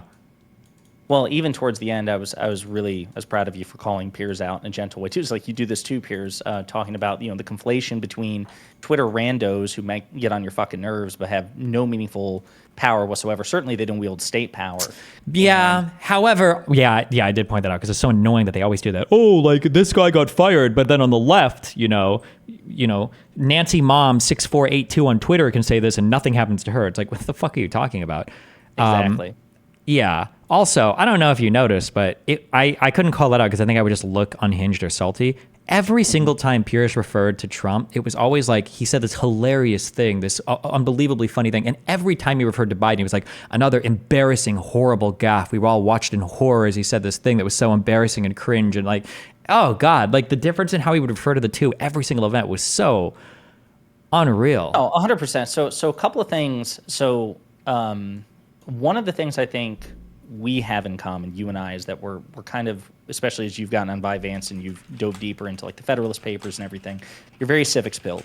And I'm perfectly willing to admit, as partisan as I get, I really like a lot of the pageantry and civics associated with American politics. So, for example, in my videos, I make a habit of anytime I refer to like George Bush or Ronald Reagan, it's President Bush, it's President Reagan, it's President Washington, President Lincoln, because I think these titles matter and I think the offices matter. The only person I don't do it for is Donald Trump, because fuck that guy. Jesus. Even though he is a former president, he's an insurrectionist, whatever. He's a walking embarrassment. You know what? You should still call him President Trump. Wait. But my point is, what you just identified as something. If you look on right-wing media, if you look alternate media, Tim Pool, like I actually did this. Tim Pool and the Canadian girl that you spar with, the Lauren, they're part of like this Tenet Media thing, and their Tenet Media Twitter page popped up on my Twitter feed, and I noticed like when they reference Donald Trump, it's President Trump. It's President Trump. When then what? As opposed to what, Joe Biden? Yeah. Right, exactly. Even though, somebody went viral actually yesterday or the day before. I think it was Ted Cruz when he was ripping the acting Secret Service director a new one. And the tangent was about how much protection is to Donald Trump versus President Biden? And the acting Secret Service director had to make a point like, Joe Biden's the sitting fucking president. He is more important than Donald Trump. He is going to get more protection than Donald Trump. Are you out of your fucking mind, you fucking morons? So anyway, that kind of asymmetry that you talked about in terms of how they refer to Donald Trump versus President Biden, it's very obvious if you start paying attention to it. For sure, yeah. I'm sorry, I interrupted you where you were about to say something. It wasn't important, whatever it was. No, I agree with you, though, yeah. Oh, I was going to make a joke because you said he's not the president. And it reminded me of that Band of Brothers scene where it was like, you should be saluting me, okay? You don't salute the person, you salute the rank, okay? See, I thought you were going to make a Game of Thrones reference when Tywin Lannister said, any man who must say, I am the king, is no true king. True. But no, not that one. And then, I saw your Prager debate. Which one were you more satisfied with? Going up against Prager or sparring with Libertarian Redhead and the other guy? The Prager one was destruction, okay? How long had that been in the works? Because given some of the spicy things that you've said recently, I figured that Prager would be somebody who'd kind of bitch out of, like, interacting with you. No, I don't know. I think it's been in the works for like 2 weeks, maybe. Oh, gotcha. Maybe a little longer. David Pakman set that up, so. Yeah, it was really good, man. All right. Well, listen, you enjoy the rest of this very unhinged press conference that Donald Trump has, and I'll talk to you later. Yeah, have fun. Be careful. See you, buddy. Sorry, hold on. She tweeted that she destroyed me, so now I have to find this clip. 1 second. Don't talk over each other, please. Hang on. Let me bring in Destiny to respond to that question.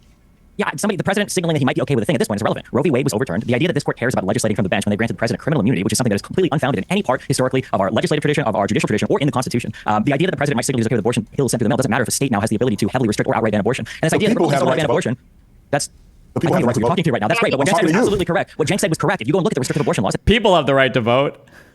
Good job. They do. Exist throughout the country right now. They are far more restrictive in Republican states, and some of them you might be pregnant, you don't even know it. By the time you realize you're pregnant, it's already banned for you to get an abortion. We live in the people without children. Let me just play. We talked about Supreme Court and reverting rights to states and so on. Let's play a clip. This is from Joe Biden's speech after 6. Where was this point? What did I fight with her on? What do you hear of President Biden? Actually, and that's being the court, liberals out of the court, and getting basically millions of dollars in value from incredibly rich people who run corporations, and then they rule in favor of those corporations. It's just about as corrupt as it could possibly be. I was the problem looking at it from the outside is that when you have, as Donald Trump found in his last... This is misrepresented by conservatives so much, okay? So there were 4 different actions that the court spoke about. Robert's Rule, one of them is qualifying for absolute immunity. No one's really when they had the Supreme Court, so that's constitutional in years, and now it's the first time where it switched and it's starting. Cool. Doesn't it lose its ability to be impartial? But we had a liberal leaning Supreme Court for 60 years, and now it's the first time where it switched and it's starting to lean conservative again for the first time in a long time. Now, if you want to add term lean conservative limits to the Supreme Court, that would require a constitutional amendment of Article 3, and that would mean two-thirds of Congress and 3/4 of the states would have to agree to term limits on the Supreme Court. So that's just not something you can wave a wand and do. Also, it'd be unconstitutional to punish the president for performing his enumerated and implied powers and SCOTUS when they had on the Supreme Court. So that's just not something you can wave a wand and do. Also, it was this. It was right here. This stupid shit. So it'd be unconstitutional to punish the president for performing his enumerated and implied powers and SCOTUS when they had said that they were going to criminalize this. SCOTUS had asked the lower courts to determine that scope, but no one's really talking about that part. It was SCOTUS had sent it back to the lower courts. They didn't just rule on it blindly. What? It's okay. None of what she said just made sense. They sent it back to the lower courts. They didn't just rule on it blindly. That sentence doesn't even make sense. And they didn't even send the whole thing back. But that's okay. Anyway, okay, don't care. We're not doing this. I tweeted at her. I said my tweet. We are going to get through this Trump debate. Let's go. It was the most difficult case, and I just won it. Now, Biden has a similar case, except much worse. I was protected under the Presidential Records Act. Biden wasn't, because he wasn't president at the time, and he had 50 years' worth of documents, and they ruled that he was incompetent, and therefore he shouldn't stand trial. And I said, isn't that something? He's incompetent, and he can't stand trial, and yet he can be president. Isn't that nice? Mr. President, but they released him on the basis that he was incompetent. They said he had no memory, and he was a nice old guy, but he had no memory, and so, therefore we're not going to prosecute him. I won the case, and it got very little publicity. I didn't notice ABC doing any publicity on it, George. We covered you extensively, sir. I'd love to move over on to I didn't notice you do any publicity on it at all. I won the case, the biggest case. This is an attack on a political opponent. I can't believe he keeps saying that. He can really say that he won that case? You didn't win the case. Why did he keep saying that? I have another one where sir, I have a hostile judge. We have you for a limited time, sir. I'd love to move on to different topics. Excuse me, you're the one that held me up for 35 minutes, just so you know. Jesus Christ, he's so rude. Oof, you're not in front of a friendly audience, Mr. President. Well, is he? I mean, the audience actually was clapping for him, so maybe I shouldn't say that. Where sir, I have a hostile judge. We have you for a limited time, sir. I'd love to move on to different topics. Excuse me, you're the one that held me up for 35 minutes, just so you understand. If we can move on now to the state of the race, sir, I want to get back to the campaign. Senator J.D. Vance is your running mate. He's had a lot of controversy lately, and I want to read you a few things that he has said in the past. He said the Democrats running the country are a bunch of childless cat ladies who are miserable at their own lives and the choices they've made, and so they want to make the rest of the country miserable too. He's not talking here about how great it is to be a parent. He's attacking what he says are the choices people are making to not have children. Did you know that he had these views about people who do not have children before you picked him to be your running mate, and do you agree with him? No, I know this. He is very family-oriented, and he thinks family is a great thing. That doesn't mean he thinks that if you don't have a family, it's not. I know people with families. I know people with great families. I know people with very troubled families, and I also know people with no families. They didn't meet the right person. Things happen. You go through life, you don't meet the right person. But he's not just talking about families here. He also said that people that don't have children should get less votes than those that do. I'm just speaking for myself. Is that your I think I'm position? speaking for him, too. He strongly believes in family, but I know people with great families. I know people with not great families that don't have a family, and the people without the family are far better. They're superior in many cases, okay? He's not saying they're not. What he's saying is that he thinks the family experience is a very important thing. It's a very good thing. But that doesn't mean that if you grow up and you grow older and you don't meet somebody that would be wonderful to meet and would have been good, that that's a bad thing. He's not saying that. My interpretation, you'll have to ask him, actually, but my interpretation is he's strongly family-oriented. But that doesn't mean if you don't have a family, there's something wrong with it. Just one last point and then we'll move on. Just one of the bedrock principles of American life is one person, one vote. Do you see how Trump just reframes, phrases it positively, and then moves the fuck on, right? He's shameless. He didn't give a fuck what Vance actually said or what he actually meant. This is what J.D. Vance should be doing when he's being interviewed. Instead of trying to do the traditional politician route of like, well, I need to explain what I said or apologize for it, just like fucking make some bullshit up about it and then just move the fuck on. That's it. Boom. Tell them what they want to hear and then move the fuck on. Senator J.D. Vance has suggested that someone who has children should have more votes than a person who does not have children. I just want to be clear here. Is that the position of your campaign? Well, no, but it's not something I've ever heard before. I can tell you this. Right now you have illegal aliens coming into... Boom. See, look at that. Look at how look at that. I don't even know what you're talking about, bitch. Get the fuck out. Illegal immigrants coming here, rapists, thieves, murderers. Can we talk about that some more? What a great pivot. You just like dodge that shit and keep on fucking rolling. Your campaign. Well, no, but it's not something I've ever heard before. I can tell you this. Right now you have illegal aliens coming into our country. They vote. Many from prisons and many from mental institutions. And the rapists. They want to give them votes. Yeah. I don't think they should have votes. They came into True. our country illegally. People and they're who are only taking the vote American away citizens from are all of the allowed to people vote, in this room. Oh, look, and she took the bait. Here a long time that have worked hard, that in many cases, and you'll see this happening, if I'm not elected, you're going to see it happen. If I am, you're not going to have any problem. But you're going to see it happening a long time. You're going to see the people in this room and people outside of this room are going to be losing their jobs to people that have come into this country illegally. Mr. President, can we stay with just kind of the state of the race right now? Because I felt like that vice president question, candidate question was right in there with that. Ooh, so she kind of identified that he pivoted, but it sounds like she's about to ask a different question instead of holding him to answer on that one.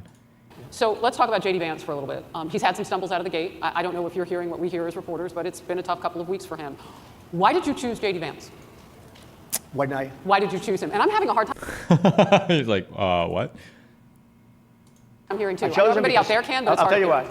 I chose him because he's a very strong believer in work and the working man and woman, and especially the working man and woman who have been treated very unfairly, because you have many of them in this room. But you have many of those people, they were treated very unfairly. They worked very hard and they were treated unfairly. He wrote the book that became a bestseller. The movie became a smash hit. He's a very smart guy without the benefit of having a family that has contacts, like a father that was well connected. He got into Yale Law School. He graduated in 2 years from Ohio State, summa cum laude. I mean, you take a look at, his career. It's been an amazing career. He started off at a level with a difficult family situation, very difficult with the mother and the father and everything else. He ends up going to Yale Law School. A difficult situation with the mother, the father, and everything else. Okay. Was one of the top students, became the head of the law journal.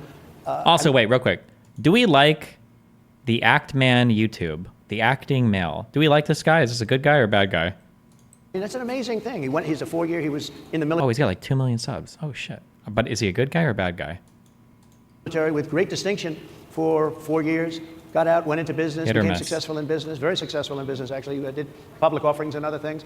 And I have to believe in that. I mean, I like how, like,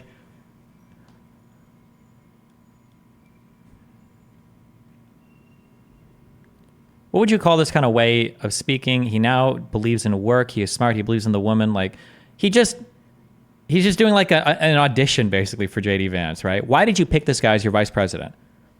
This guy was on the top of the leaderboards for RuneScape Ironman. This guy laddered, and he hit Grandmaster with all 3 races. He's 6'1", tall. He's got one of the best. He's got 20/20 vision. This guy sees like an eagle. It's unbelievable. He's only had 1 speeding ticket. It's just like every positive thing he can think of, he just kind of like rattles it off. And nothing has any, like, this is why you chose him as a VP because he went to Harvard? You chose him as a VP because he believes in work? Like,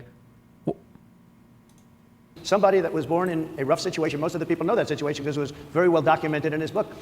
And I have a lot of respect for somebody that can get into Yale and become one of the best students in Yale, that meets a young woman at Yale who was also outstanding, and they get married, they have a beautiful family, but he had he's made himself an amazing life. He then goes to Ohio, lives in Ohio, and he had my endorsement. That helped. But he wins the Senate. He becomes a United States Senator. So he's a United States Senator. And so Harris, like I respect you for your success, I respect people for their success. The reason I asked the question is because the last time you and I sat and talked was the day that you were shot.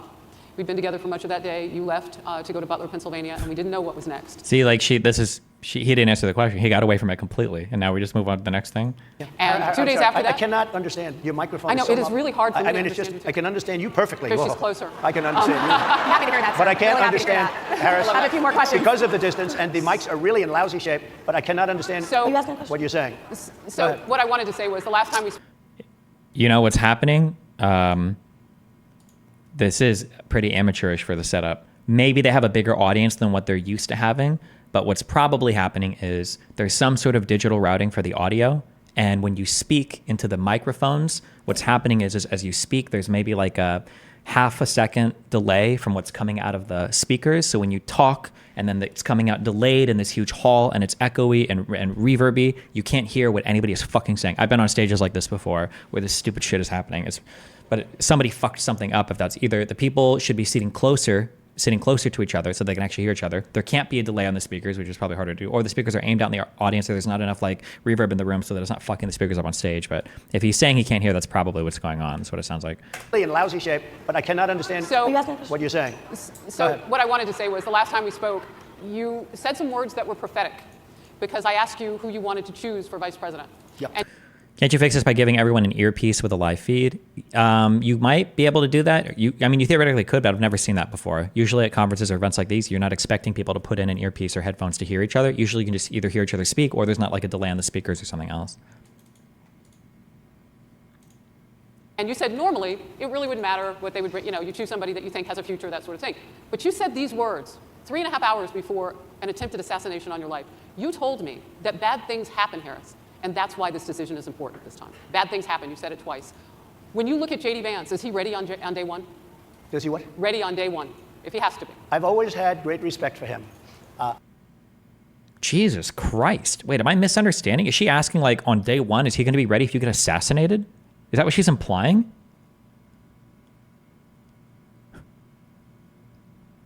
That's such a hardcore and slightly inappropriate question, but okay. Or I guess no, it's not. That's not inappropriate. I guess there was an assassination attempt. It's your vice president, so he's got to be the one to step up. I understand it.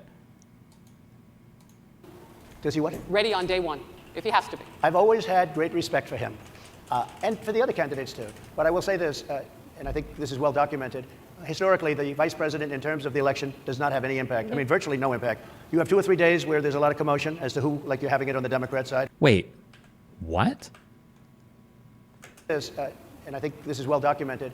Historically, the vice president, in terms of the election, does not have any in terms of the election, okay. Because I was going to say, you were shitting on Kamala for her job as vice president, but he's saying in terms of the election, okay. impact. I mean, virtually no impact. You have 2 or 3 days where there's a lot of commotion as to who, like you're having it on the Democrat side, who it's going to be. And then that dies down, and it's all about the presidential pick. Virtually never has it mattered. Maybe Lyndon Johnson mattered for different reasons than what we're talking about. Not for vote reasons, but for political reasons, other political reasons. But historically, the choice of a vice president makes no difference. Oh, and he doesn't understand her question because she was too vague, and Trump needs it like spelled out in the most explicit manner possible. He doesn't understand the question.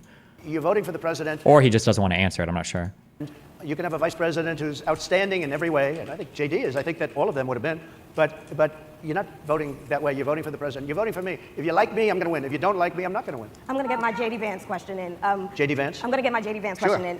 To your point and to Rachel's point, he has a lot of opinions about childless women like myself or divorced people like yourself. Do you think, well, I mean, my point is here. But at least it was said in a friendly manner. My point is, do you think the Republican Party is getting a little bit too judgy about people's lives when you think about abortion or when you think about what J.D. Vance is saying? I don't think, look, I think that the Democrat Party is really the one that has the... One thing, I might pay more attention to this in the future. I don't do like a lot of like, I just don't watch a lot of Trump interactions. One thing that Trump, I think, is really good at, just in watching this speech,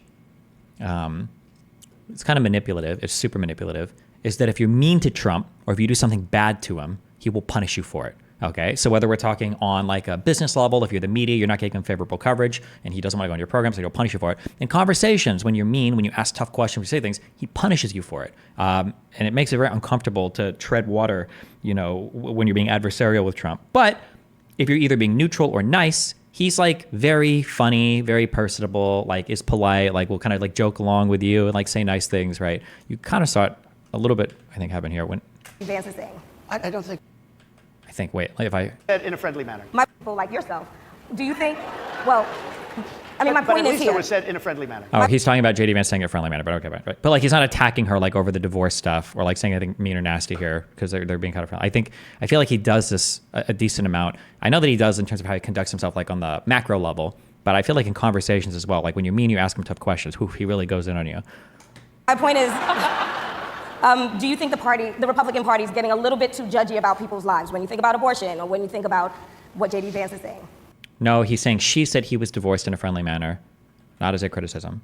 Oh, no. Oh, he's saying she said. Okay, I'm sorry. Fuck, hold on. Political reasons, other political reasons. But historically, the who's out by JD Vance. I'm going to get my JD Vance question in. To your point and to Rachel's point, he, you know, has a lot of opinions about childless women like myself or divorced people like yourself. Do you think, well, I mean, my point is here. Oh, fuck. Why? I heard this completely differently. Forget everything I just said.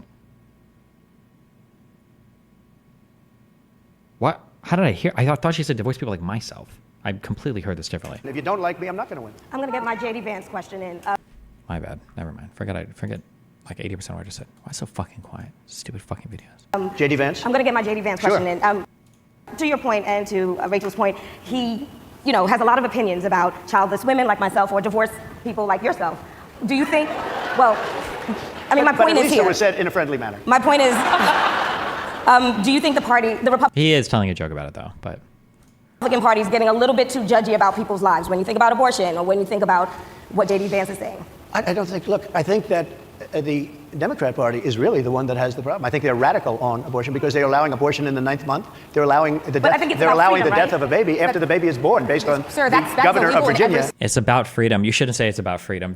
Do not ever okay, if I do have any sway in terms of Democrats listening to me or doing messaging, okay, I can't tell, but if Mehdi Hassan, if you're listening, do not ever own the third trimester bullshit.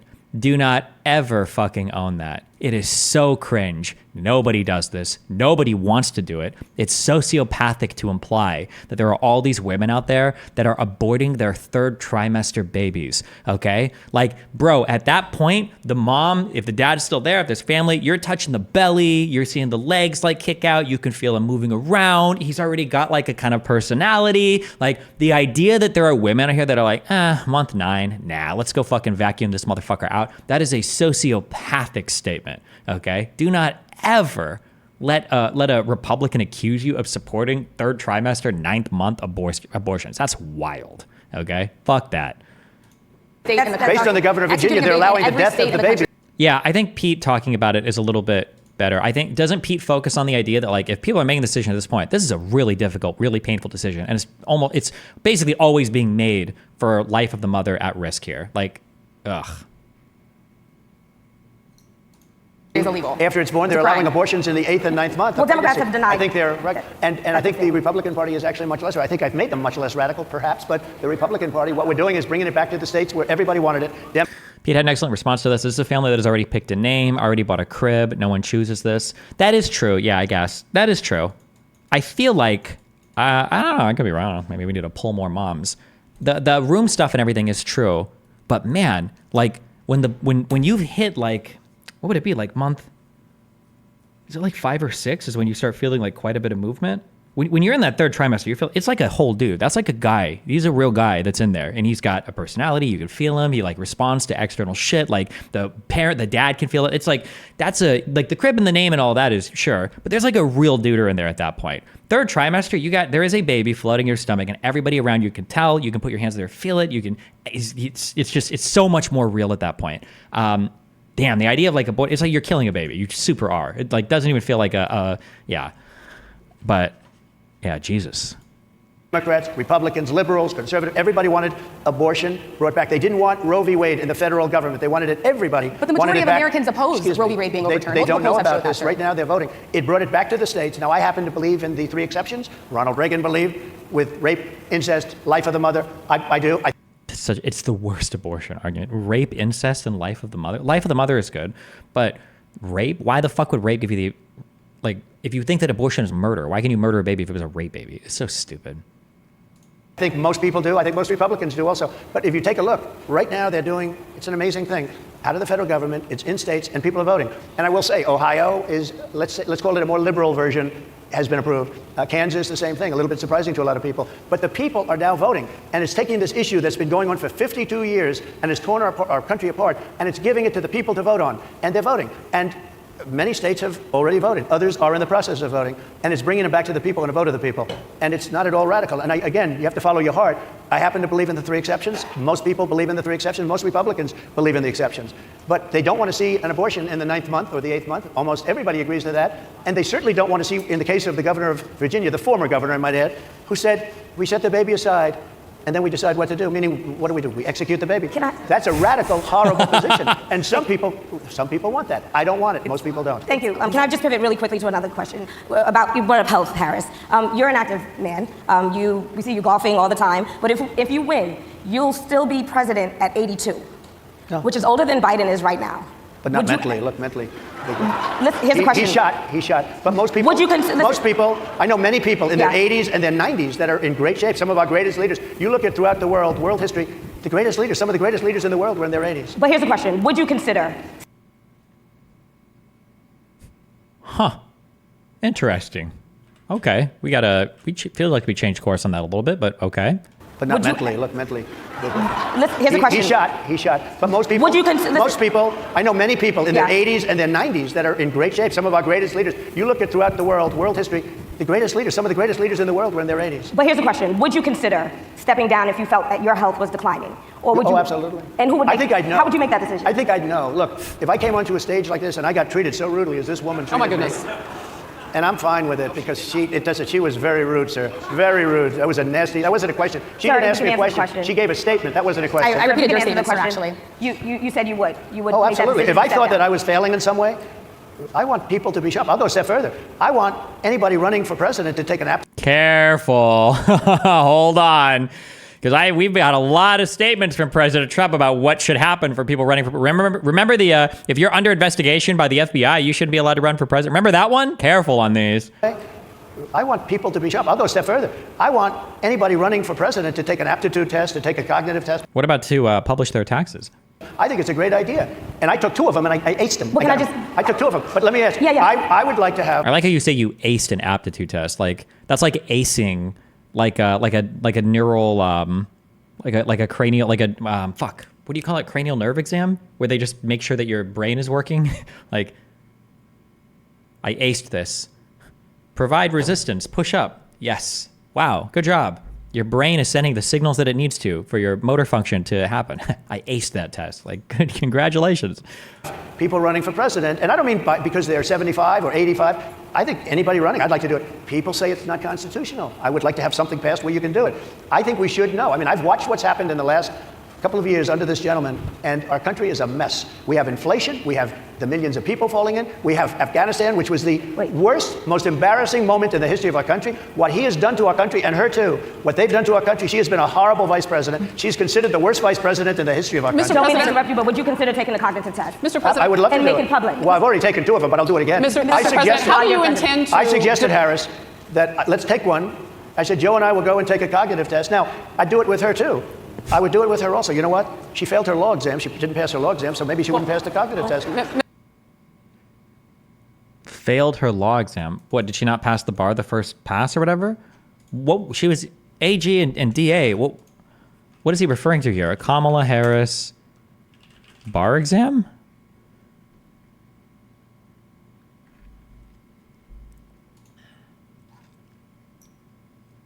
Oh, she failed the California bar in her first attempt. And then she did it the second time. Wait. Failed the California bar exam in her first attempt soon after she graduated law school in 1989. Wait, what? Am I reading this sentence? Am I crazy? Could this sentence have two meanings?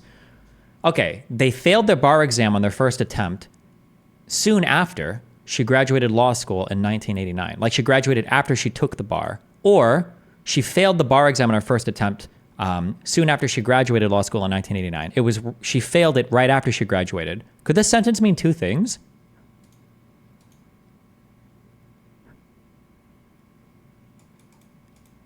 It has two meanings. Yes, it does. Okay.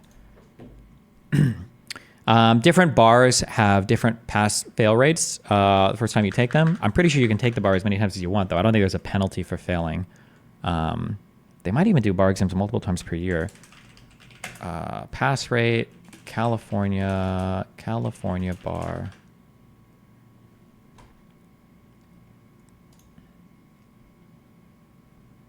California bar exam is widely considered to be the most difficult of all bar exams in the U.S. The California bar exam has a pass rate of 34%. Damn. Damn. Damn.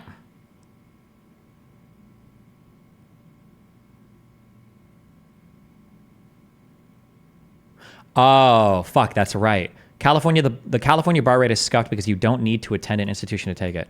California might be one of the only states that lets random people take the bar. Wait, does that mean if you take the bar and pass, can you become licensed?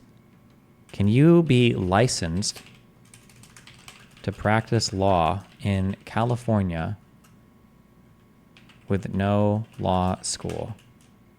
Many aspiring lawyers wonder if they can take the California bar exam without actually going to law school. The short answer is yes, they can in the state of California. There are avenues that make it is possible to become an attorney without going to law school. However, there's so many things you should consider before doing this. Wait a second. This is the next arc. 7 years of school we wouldn't have to do? Hold on. There's got to be like a catch for this, right? You can do this by completing a 4-year law office study program to become a legal professional. Fuck that. Never mind. Nope, we're done.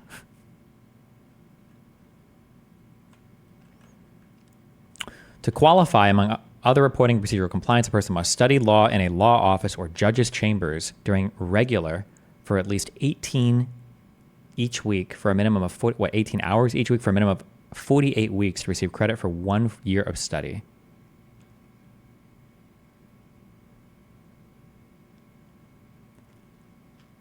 Pass the first year law student's examination, also known as the baby bar.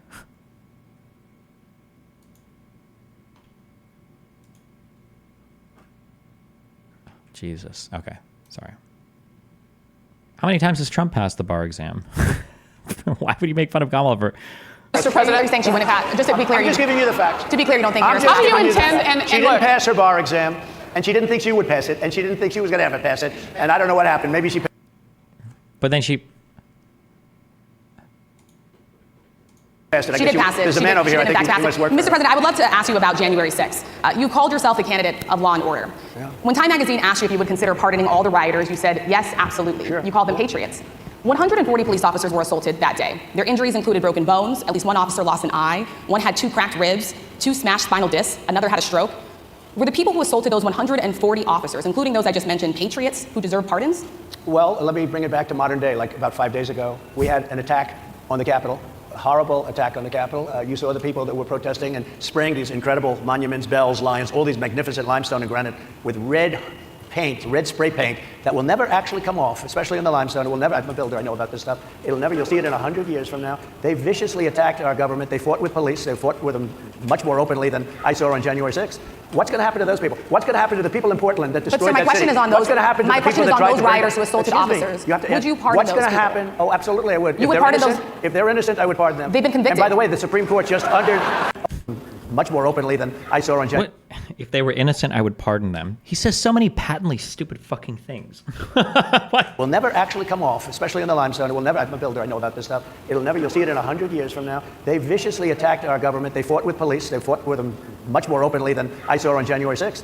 What's going to happen to those people? What's going to happen to the people in Portland that destroyed that city? My question is on those. What's going to happen to the people that tried to... rioters who assaulted officers. Would you pardon What's those going to people? happen? Oh, absolutely I would. You would pardon those? If they're innocent, I would pardon them. They've been convicted. And by the way, the Supreme Court just well, they were convicted by a very tough system.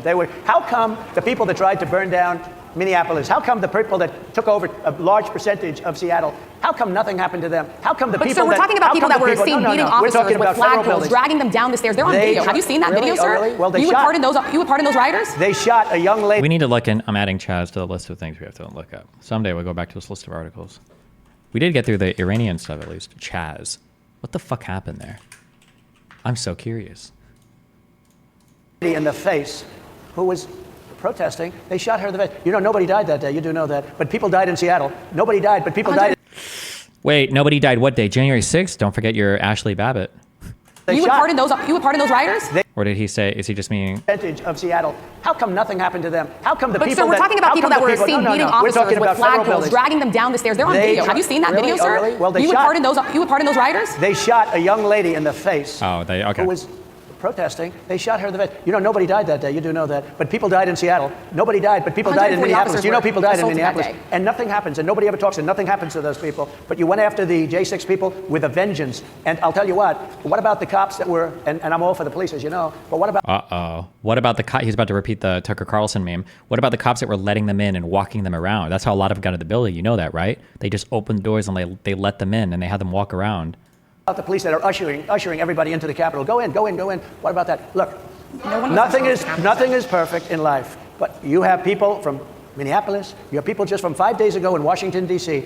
They were having fistfights and fighting with the police. They were spraying and destroying. They were desecrating our monuments in Washington, D.C. 5 days ago, and nothing happened to them. And you can't have two systems of justice. That's why they went after me as a political opponent, because they felt they couldn't win without doing that.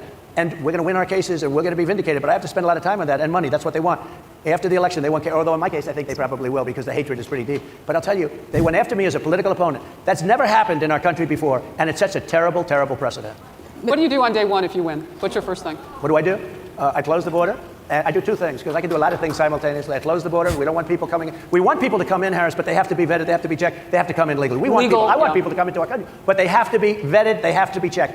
So when you say, what do I do? That, and I drill, baby, drill. I bring energy way down. I bring interest rates down. I bring inflation way down, so people can buy bacon again, so people can buy a ham sandwich again, so that people can go to a restaurant and afford it. Because right now, people can't buy food. Your grocery bills are up 40, 50, 60%. Right? She's agreeing to me. Oh, she's agreeing. Thank you. I like you very much. Mr. President, I think we are. But it's true. Your grocery bills are up. And then they're mandating that you buy an all-electric car. You know, Elon Musk endorsed me, and he's a friend of mine. He's a good guy. He's a smart guy.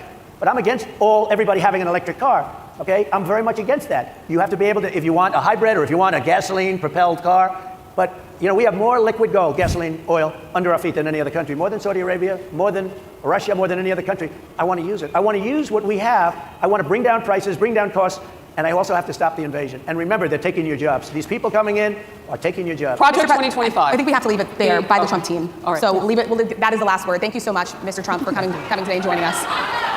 Well, thank you very much. They've been telling us. Thank you. Thank you, everybody, very much. Great honor. Thank you, Mr. President.